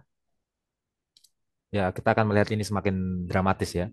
Iya, Penderitaannya ini akan semakin nyata. Dan Yesus ini udah ketiga kalinya menjelaskan ke murid-murid bahwa dia memang akan menderita, dia memang akan mati. iya. Ya, yang pertama itu di pasal 8 bagian akhir, kemudian dari pasal 9 sampai pasal 10 itu ya ada Yesus bilang dua kali lagi ya. Jadi total tiga kali. Tapi seakan-akan murid-murid ini seakan seperti nggak punya telinga. Ya, kalau Yesus ngomong hal lain ya, itu murid-murid itu pasti ada bertanya lah, ada respon lah. Jadi kalau ada respon, Yesus akan jelaskan lagi. Karena Yesus ini suka mengajar gitu kan. Yesus suka kalau ada orang yang merespon, oh berarti dia pengen tahu kan gitu.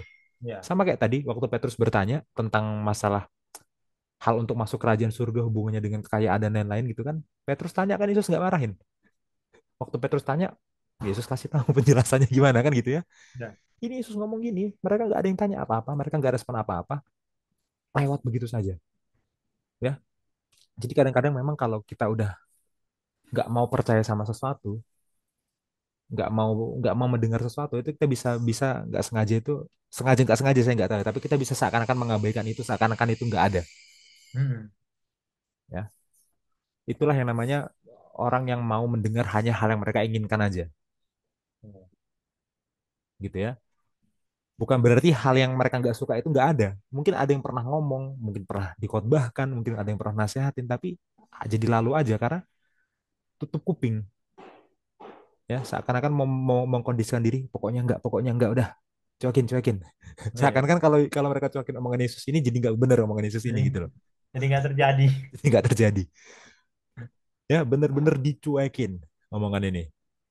Karena mereka nggak percaya sama itu. Mereka nggak percaya Yesus akan mati. Sampai sekarang mereka masih berpikir Yesus itu Mesias militer, Mesias politik yang mau mengkudeta Roma ya.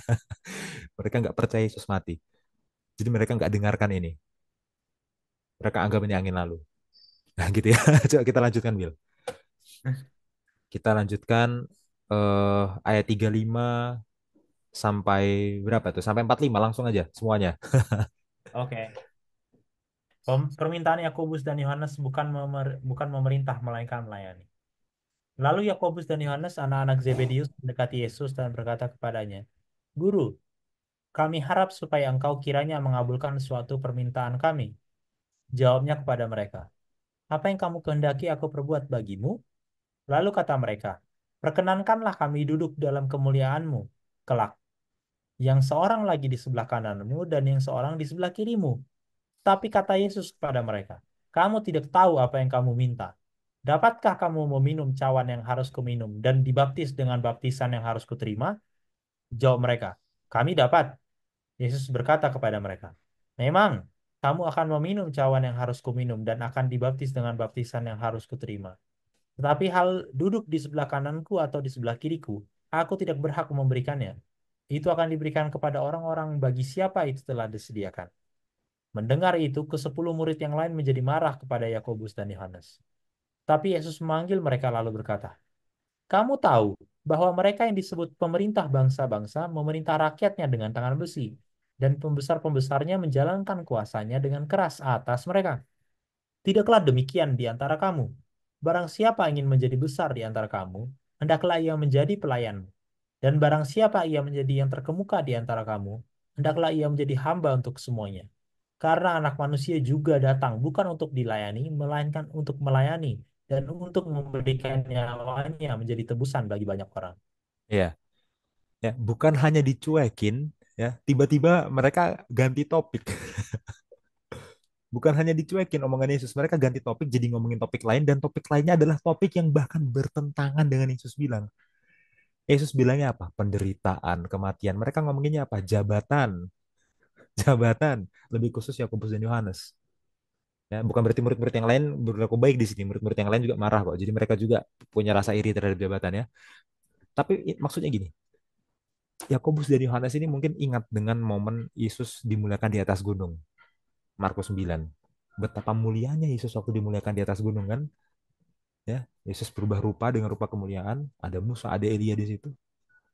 Dan mereka berpikir, oke, dengan segera ini kemuliaannya akan datang. Walaupun Yesus baru bilang kalau dengan segera Yesus akan mati. Tapi mereka cuma berpikir dengan segera kemuliaannya akan datang, dengan segera dia akan mengkudeta Roma dan dia akan mendirikan kerajaannya. Nanti kalau udah dikudeta, ya bisa lah ya. Ya Tipis-tipis. entah siapa ya, entah Yakobus atau Yohanes yang di kanan atau yang di kiri gitu ya. Pokoknya yang satu di kanan, satu di kiri gitu.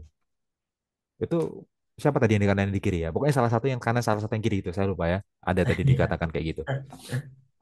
Ya. Ah, yang seorang di kanan, yang seorang di kiri, nggak spesifik ya. Pokoknya Iya. antara Yakobus dan Yohanes gitu ya.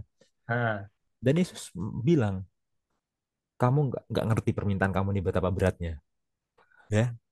Karena Yesus sudah bilang Yesus mau menderita. iya. Berarti kalau mereka minta ada di sebelah kanan sama di sebelah kiri Yesus, berarti mereka akan menderita bersama Yesus jadinya kan. Iya. Mereka kira di sebelah kanan di sebelah kiri Yesus itu adalah memerintah, mengkudeta Roma. Loh, Yesus baru bilang Yesus mau menderita. Yesus baru bilang kalau Yesus mau mati. Berarti kalau mereka pengen di sebelah kanan sama di sebelah kiri Yesus, berarti mereka ikut menderita, ikut mati. Nah, mau disalib juga. Iya, kamu nggak ngerti yang kamu minta. Kamu pengen di sebelah kanan, di sebelah kiriku. Berarti kamu mau menderita dan mati. Tapi mereka lupa sama omongan Yesus yang tadi. Seakan-akan mereka nggak punya kuping gitu. Ya, Yesus bilang, kamu tidak tahu apa yang kamu minta. Dapatkah kamu meminum cawan yang harus kuminum dan dibaptis dengan baptisan yang harus kuterima? Ya, pelajaran sekolah Sabat hari Rabu bilang, cawan itu melambangkan penderitaannya di Getsemani dan kayu salib. Baptisan itu melambangkan kematian dan penguburannya. Oke? Dan akhirnya ya, karena mereka menjawab di ayat 39, Yakobus dan Yohanes menjawab, kami dapat, ya, mereka bilang, bisa kami bisa. Dikasih beneran sama Yesus. Dikasih beneran. Memang kamu akan meminum cawan yang harus kuminum dan akan dibaptis dengan baptisan yang harus kuterima. Dikasih beneran cawan penderitaan itu. Dikasih beneran baptisan kematian itu. Ya, karena akhirnya Yakobus adalah orang yang martir pertama, ya, dan Yohanes akhirnya diasingkan di Pulau Patmos. Benar-benar mereka terima akhirnya penderitaan dan kematian itu. Karena mereka memang minta, mereka bilang mereka mampu kok terima cawan dan baptisannya itu. Ya akhirnya mereka dapat beneran, dikasih beneran sama Yesus. Tapi itu nanti. Sekarang mereka belum paham apa maksudnya. Di momen ini mereka masih pikir cawan dan baptisan itu masih kekuasaan jabatan mengkudeta Roma. Mereka masih pikir itu ya. Ya, dan Yesus akhirnya menjelaskan lagi di ayat 40 ya. Tetapi hal duduk di sebelah kananku atau di sebelah kiriku, aku tidak berhak memberikannya. Itu akan diberikan kepada orang-orang bagi siapa itu telah disediakannya. Yesus bilang, masalah kemuliaan itu nanti urusannya di akhir zaman tuh, masalah kemuliaan itu. Gitu ya. Dan di ayat 41, 10 murid yang lain marah sama Yakobus sama Yohanes. Ya, enak aja kalian ngomong gitu. Emang aku nggak mau kan gitu. 10 yang lain ya. Kalau serial The Chosen ya bagi saudara yang belum tahu ya The Chosen itu ada serial TV tentang kehidupan Yesus ya. Serial The Chosen itu menggambarkan dari 10 murid yang marah ini yang paling marah itu Yudas. Ya, itu imajinasi yang sutradara ya. Alkitab nggak bilang gitu. Tapi mungkin begitu, mungkin nggak. Kita nggak tahu. Serial TV The Chosen tuh yang menggambarkan yang paling marah itu Yudas. Karena Yudas juga pengen gitu. Ya, tapi mereka marah. Yesus tahu, oh, yang 10 lain udah marah nih gara-gara omongan Yakobus sama Yohanes ini. Akhirnya dikumpulin semua. Dikumpulin semua. Harus ditatar ini mereka ini. Akhirnya Yesus ngomong ya. Intinya Yesus omongin tuh gini. Jangan kalian pengen itu jadi pembesar. Jangan kalian pengen itu jadi pejabat. Utamakan dulu jadi pelayan. Utamakan jadi pelayanan. Itu yang Yesus intinya gitu kalau mau diparafrase secara sederhana, ya. Kenapa? Karena Yesus sendiri sudah melakukan itu, ya. Filipi 2 kalau nggak salah ya. Ia tidak menganggap kesetaraannya dengan Allah sebagai hal yang harus dipertahankan, tapi turun menjadi manusia bahkan mati di kayu salib gitu kan. Nah, jadi Yesus itu yang awalnya setara dengan Allah bahkan menjadi manusia, turun bahkan turun lagi. Mati bahkan turun lagi, matinya di kayu salib. Turun dari yang paling tinggi setara dengan Allah, turun jadi manusia, turun jadi mati di bawah dapat disalib. Ya, Yesus itu dari yang tinggi turun untuk melayani. Jadi kalau kalian mau meneladani Yesus, mengikuti Yesus, ya bukan malah meninggikan diri, harusnya sama seperti Yesus melayani. Seperti Yesus juga, ya Yesus melayani, memberikan nyawanya jadi tebusan bagi banyak orang. Itu pelayanan Yesus, merendahkan diri. Maka murid-muridnya jangan saling meninggikan diri, jangan saling meninggikan diri. Nah, itu yang Yesus nasihatin ya. Dan nasihatnya ini akhirnya ke 12-12-nya, bukan hanya ke Yakobus dan Yohanes, karena yang 10 lainnya juga marah. Iya. Ya, gitu ya. Itu Bill dari aku. Silahkan kalau ada komentar. Iya, untuk ini aku nggak ada komentar. Sudah pas. Oke, oke ya. Jadi mari kita melayani seperti Yesus telah melayani ya. Oke, kita ke pertanyaan hari Mari. Jumat. Oke, kita masuk ke pertanyaan hari Jumat nomor yang pertama.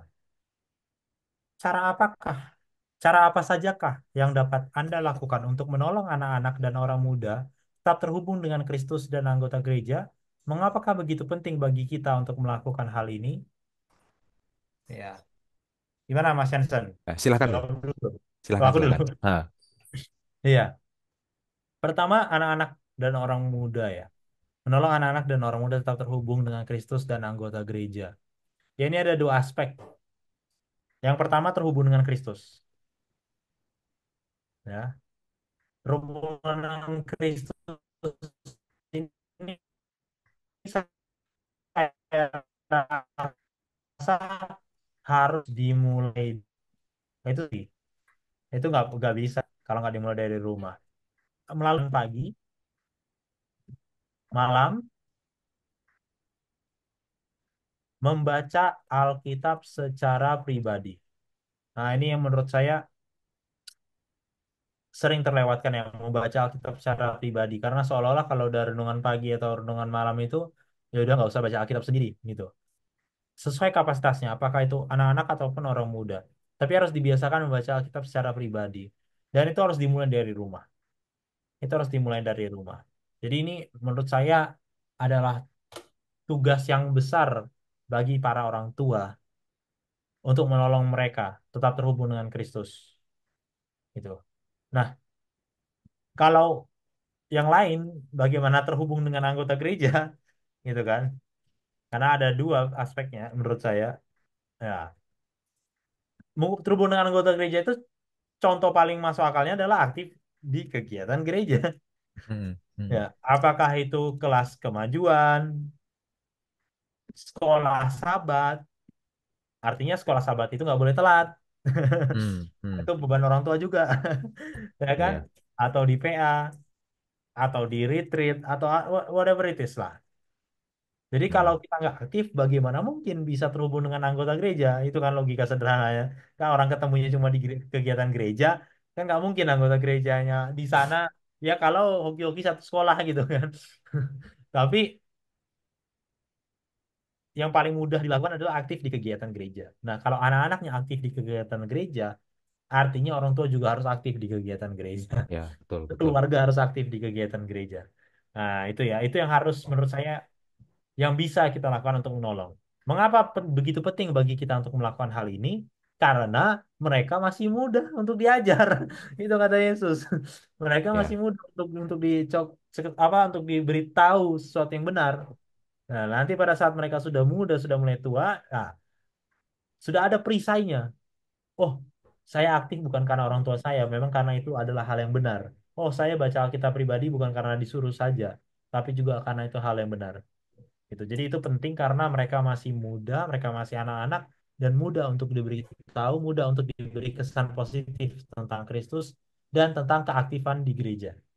Mungkin itu Mas Hansen dari saya. ya. Oke, setuju Bill. Setuju Setuju. ya? Oke, kita lanjut. Kita lanjut. Nomor dua. Terkadang kita mendengar orang berkata bahwa mereka tidak peduli dengan uang. Wah, Hmm, hmm, hmm. itu tidak benar. Semua orang peduli dengan uang. Dan tidak ada yang salah dengan itu. Kalau begitu, apa masalahnya dengan uang? Dan mengapakah orang Kristen yang setia, kaya atau miskin harus berhati-hati? Bagaimanakah mereka berhubungan dengan uang? Ya, saya Silahkan rasa Bill. Mas Jansen lah yang jawab lah. Saya rasa Mas Jansen lah. Silakan, Karena silakan.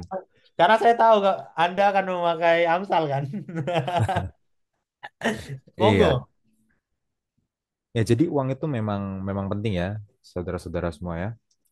Eh Amsal itu menjelaskan bahwa ini ayatnya bersebaran di mana-mana. Jadi bukan hanya ada satu perikop khusus membahas itu. Ya, ada satu ayat membahas itu, nanti beberapa ayat kemudian ngomong itu lagi, terus selang berapa ayat lagi ngomong itu lagi. Jadi tersebar ya. Sistemnya Amsal kan nasihatnya tersebar gitu ya. Iya. Amsal itu menjelaskan bahwa eh, apa kerajinan dan hikmat itu menghasilkan kekayaan.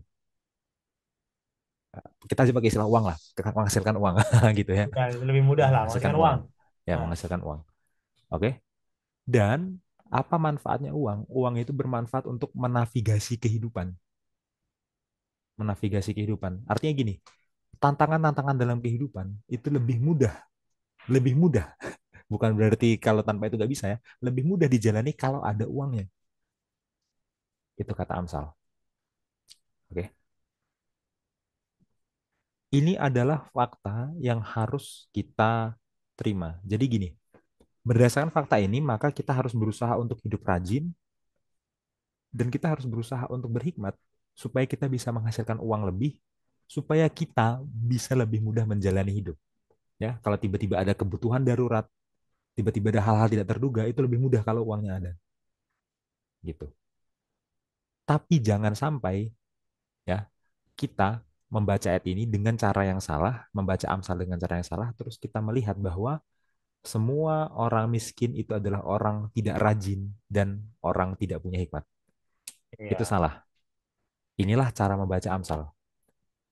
Amsal itu dalam beberapa poin seakan-akan berkontradiksi, tapi dia bukan berkontradiksi, dia sebenarnya melengkapi sesuai dengan keadaan dan situasinya. Hikmat itu adalah melakukan hal yang tepat pada situasi yang tepat. Jadi beda situasi, beda perlakuan. Kesalahan banyak orang membaca tulisan Amsal, terutama tentang uang, adalah dia cuma comot satu bagian untuk satu situasi, dan Hmm. dia lupakan bagian lain tentang situasi yang lain. Ya, Amsal menjelaskan ada situasi lain selain situasi ideal. Kalau situasinya ideal, setiap orang rajin dan setiap orang berhikmat pasti kaya. Ya, tapi situasi dunia ini sekarang tidak ideal. Itu yang dijelaskan oleh Amsal. Di dunia ini sekarang ada situasi yang namanya situasi ketidakadilan. Situasi ketidakadilan. Sehingga situasi ketidakadilan ini menyebabkan apa? Menyebabkan orang-orang bodoh dan orang-orang bebal itu bisa kaya, oke? Dan orang-orang yang rajin dan berhikmat justru jadi miskin. Itu situasi ketidakadilan. Dengan cara apa ketidakadilan itu terjadi? Contohnya dengan cara korupsi, suap, dan lain-lain. Dalam situasi ini, akhirnya orang bebal, bodoh itu bisa kaya, dan orang yang berhikmat dan rajin malah jadi miskin, malah kebalikan dari situasi pertama. Padahal situasi pertama itu harusnya hukum alamnya begitu. Iya, iya. Ya. Dan yang kedua bisa jadi adalah situasi warisan. Amsal juga menjelaskan itu. Ya.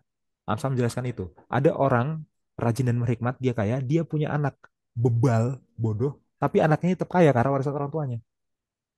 Dan ada orang yang nggak punya warisan, dia sudah rajin dan sudah berhikmat, tapi dia tetap susah untuk keluar dari kemiskinan itu. Ya, situasi ketidakadilan membuat tidak selalu yang rajin dan berhikmat itu yang kaya, tidak selalu orang bebal itu jadi miskin. Bahkan orang bebal itu akhirnya sering jadi kaya. Akhirnya Amsal bilang, akhirnya Amsal bilang, ya, jangan iri dengan kekayaan orang bebal. Jangan iri dengan kekayaan orang bebal. Jangan iri dengan kekayaan orang bodoh.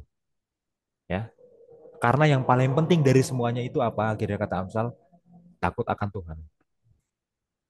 Ya, dan Amsal akhirnya menjelaskan, kalaupun nggak kaya karena ada ketidakadilan, ada value-value, ada nilai-nilai yang lebih penting.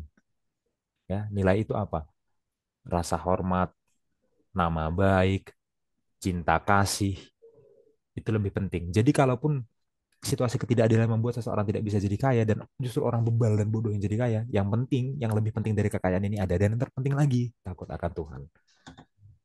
Itu. Kemudian Amsal menjelaskan, ada sisi negatifnya justru kalau menjadi kaya. Apa sisi negatifnya untuk menjadi kaya? Sisi negatif untuk menjadi kaya adalah banyak teman palsu. Banyak teman palsu yang akan tiba-tiba datang minta utang, datang minta ini itu, ya. Tapi nanti begitu nggak ada uangnya nggak mau ditemenin lagi, ya. Dan Amsal menjelaskan, Kalau ada orang kaya, tugasnya apa? Tugasnya adalah membantu yang lemah, membantu yang lemah. Tapi harus tetap berhati-hati, jangan jangan selalu memberi utang terhadap orang bebal yang jelas-jelas apa istilahnya tidak bisa membayar utangnya itu. Tapi lebih ideal lagi kalau dia mampu, mau dia tahu orang itu bisa kembalikan atau enggak, tetap kasih. Bayangin ini, saya udah ngomong beberapa hal yang beda-beda dan bertentangan, tapi itu nggak bertentangan sebenarnya. Karena ini ngomongin kalau situasinya gini maka begini, kalau situasinya gini maka begini. Case Hikmat by itu, case gitu ya. iya hikmat itu begitu. Lalu akhirnya Amsal ini disimbolkan dengan apa? Dengan Amsal Agur, bukan Amsal Salomo. Amsal 31, Amsal 31 ya. Amsal 31 ayat 1 sampai 9 ya.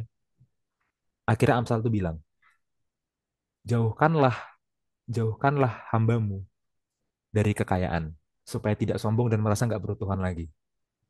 Tapi jauhkan juga hambamu dari kemiskinan, supaya tidak mencuri dan akhirnya malah membuat malu nama Tuhan." Akhirnya Amsal 31 menutupnya dengan, ternyata dari kekayaan ada bahayanya. Sombong tidak merasa tidak butuh Tuhan. Ternyata kemiskinan ada bahayanya. Menuntun pada tindak kriminal untuk memenuhi kebutuhan hidup. Amsal bilang, cukupkanlah apa yang ada. Dan ini dikutip oleh doa Tuhan Yesus, doa Bapa kami. Berikanlah kami makanan yang secukupnya pada hari ini. Kalau berlebihan kita bisa sombong, kalau kurang kita bisa mencuri. Ya. Tapi pada dasarnya, jangan anti uang, saudara-saudara.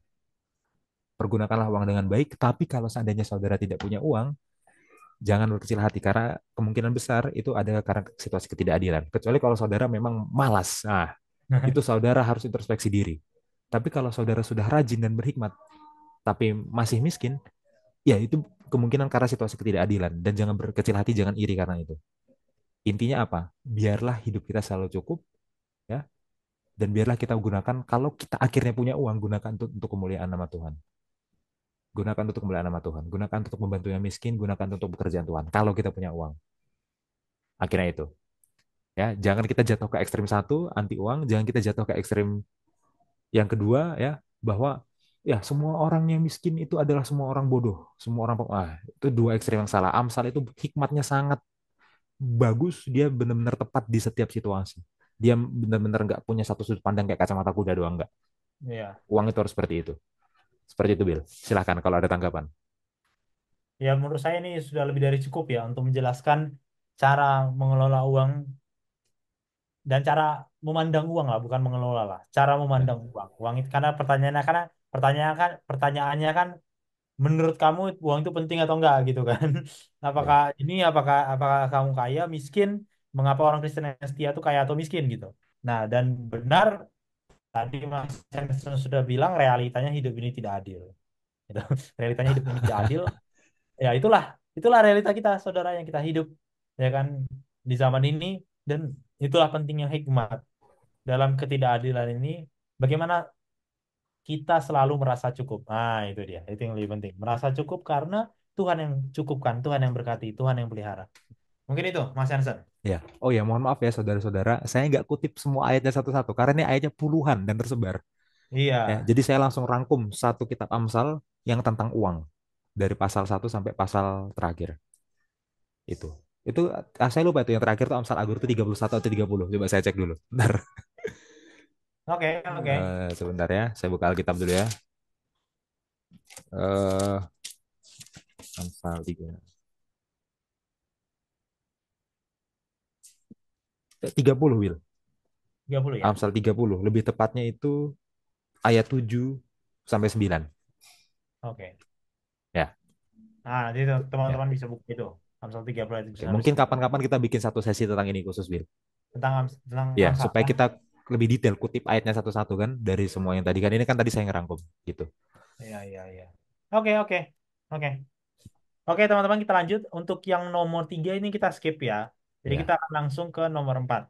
Hmm. Renungkanlah lebih lanjut perkataan Yesus dalam Markus 10 ayat 43 sampai 45. Apakah artinya hidup seperti ini? Bagaimanakah kita belajar melayani bukannya dilayani? Apakah artinya ini sehubungan dengan cara kita hidup dan berinteraksi dengan orang lain? Ya, ini saya bacakan kembali ya. Tidaklah demikian di antara kamu. Barang siapa ingin menjadi besar di antara kamu, hendaklah ia menjadi pelayanmu. Dan barang siapa ingin menjadi terkemuka di antara kamu, hendaklah ia menjadi hamba untuk semuanya. Karena anak manusia juga datang bukan untuk dilayani, melainkan untuk melayani. Dan untuk memberikan nyawanya bagi menjadi tebusan bagi banyak orang. Ya kalau ini dari aku dulu ya, Ayan ya. Nanti lo boleh tambahin. Kalau menurutku artinya hidup seperti ini itu adalah eh,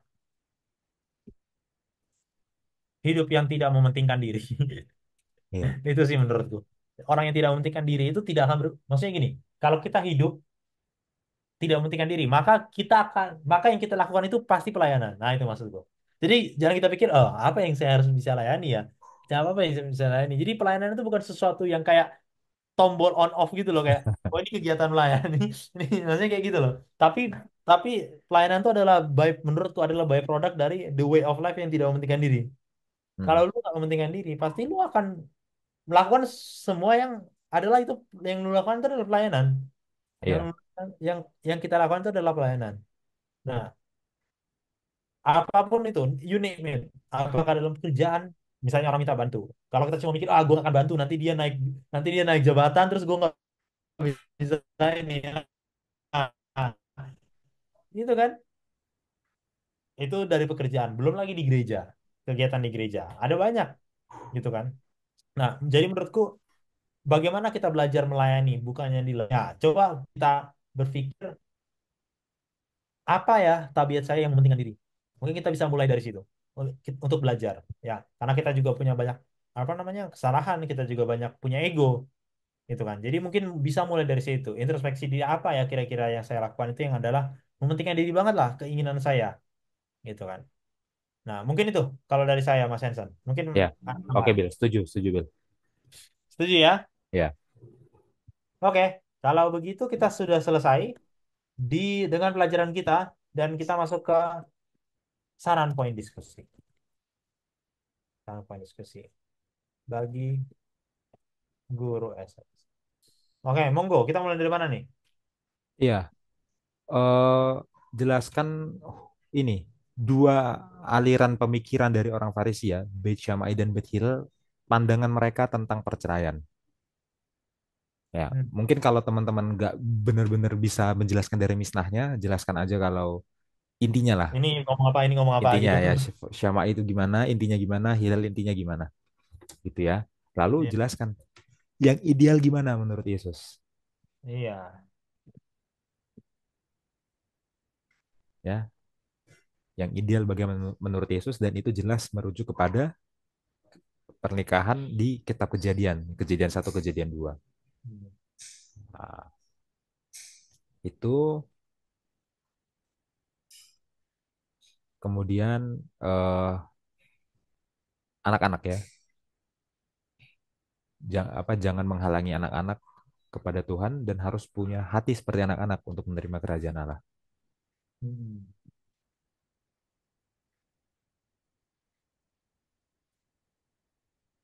Ya,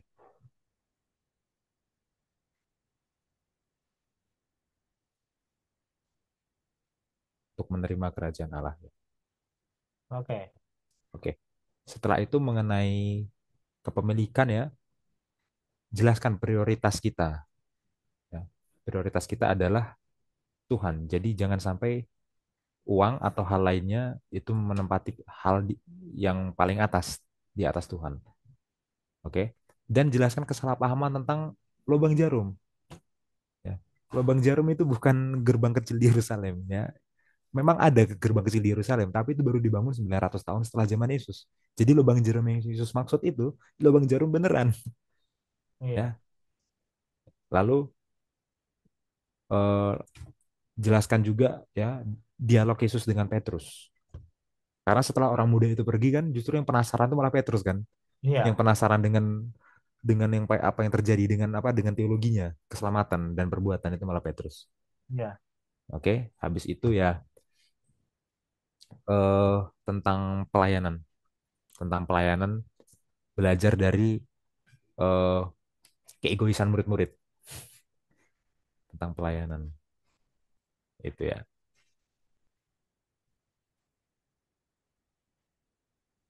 Nah, untuk Oke. pertanyaan boleh pilih satu ya. boleh pilih satu. Kalau isu tentang anak-anak dan orang muda itu cukup urgent di gereja saudara, tanyakan yang pertama. Kalau di gereja saudara lagi ada isu tentang uang ya, apalagi sekarang ini ya sekarang lagi inflasi dan lain sebagainya gitu ya. Iya. Eh, Kalau itu isunya memang lagi panas, coba jelaskan tentang uang ya. Hubungkan dengan Amsal juga. Ya, kita nggak janji kapan waktu persisnya, tapi kita akan bikin satu sesi khusus Akan tentang bikin. uang dalam kitab Amsal. Setelah itu tentang uang dalam kitab Pengkhotbah. Nah itu itu lebih ekstrim lagi tuh. Oke, Ya, habis tapi itu kalau ah, sebentar ya. Tapi kalau menurutku kayaknya paling hot itu kalau nomor dua itu dibahas sih. dua Dibandingkan ya. anak, ya, karena anak-anak itu straightforward jawabannya. Tapi kalau bahas tentang uang, nah itu bisa jadi banyak pola pikir itu dalam diskusi. Saran aja sih. Iya, Kalau disuruh pilih. Tapi iya, tentu guru SS lebih tahu ya. kebutuhan. Saran dari Bill ya. Kalau memang itu isu yang lagi sangat penting sekarang ya. Iya. Ya, dengan inflasi sekarang isu uang sangat penting. Coba nomor dua hubungkan dengan Amsal ya. Nah, Ya, kalau mau tentang pelayanan ya nomor 4 bisa. Pilihlah antara satu, dua, atau empat. Tapi saya rasa secara waktu cuma cukup untuk satu pertanyaan. iya, aku Nggak rasa cukup. juga gitu. Kecuali sekolah sahabatnya 2 jam ya. Tapi kalau cuma 45 menit cuma cukup satu pertanyaan. Gitu. Itu aja, Bil. Oke, oke. Terima kasih. Puji Tuhan teman-teman kita, teman-teman semua kita sudah belajar. Ya ini bagus sekali pelajarannya. Ada banyak yang saya dapat hal yang baru dan biarlah ini juga ya semoga kita mendapatkan hikmat dari Tuhan ya tentang elemen-elemen yang sudah kita pelajari dan yang apa yang harus kita hindari, apa yang harus kita perbaiki supaya kita bisa menjadi orang yang lebih baik lagi. Jangan lupa teman-teman tetap belajar sekolah sahabatnya. Kita semakin dekat ini kepada kesudahan ceritanya dan juga kesudahan kita Markus ini ya. Iya, iya. Karena ini sudah semakin dekat Yesus kepada kematiannya itu cerita menjelang kematiannya. Oke, sampai di sini pelajaran kita. Saya akan tutup kita di dalam doa. Mari kita bersatu dalam doa. Bapa di surga, terima kasih Tuhan atas hikmat yang Kau berikan kepada kami dengan segala kesederhanaan dan kekurangan kami Tuhan untuk belajar firman-Mu. Biarlah Tuhan Engkau ubahkan kami menjadi orang yang lebih baik lagi, menjadi orang yang berhikmat, dan biarlah Tuhan Kau berkati seluruh guru sekolah sahabat yang akan mengajar dan kami yang mendengarkan. Dan biarlah apa yang kami pelajari ini Tuhan boleh kami bagikan juga kepada orang lain. Terima kasih ya Bapa, ampuni segala dosa kami. Sempurnakan doa ini dalam nama Tuhan Yesus kami berdoa. Amin. Amin, amin. Salam saudara-saudara semua. Shalom semuanya. Jangan lupa like, share, subscribe.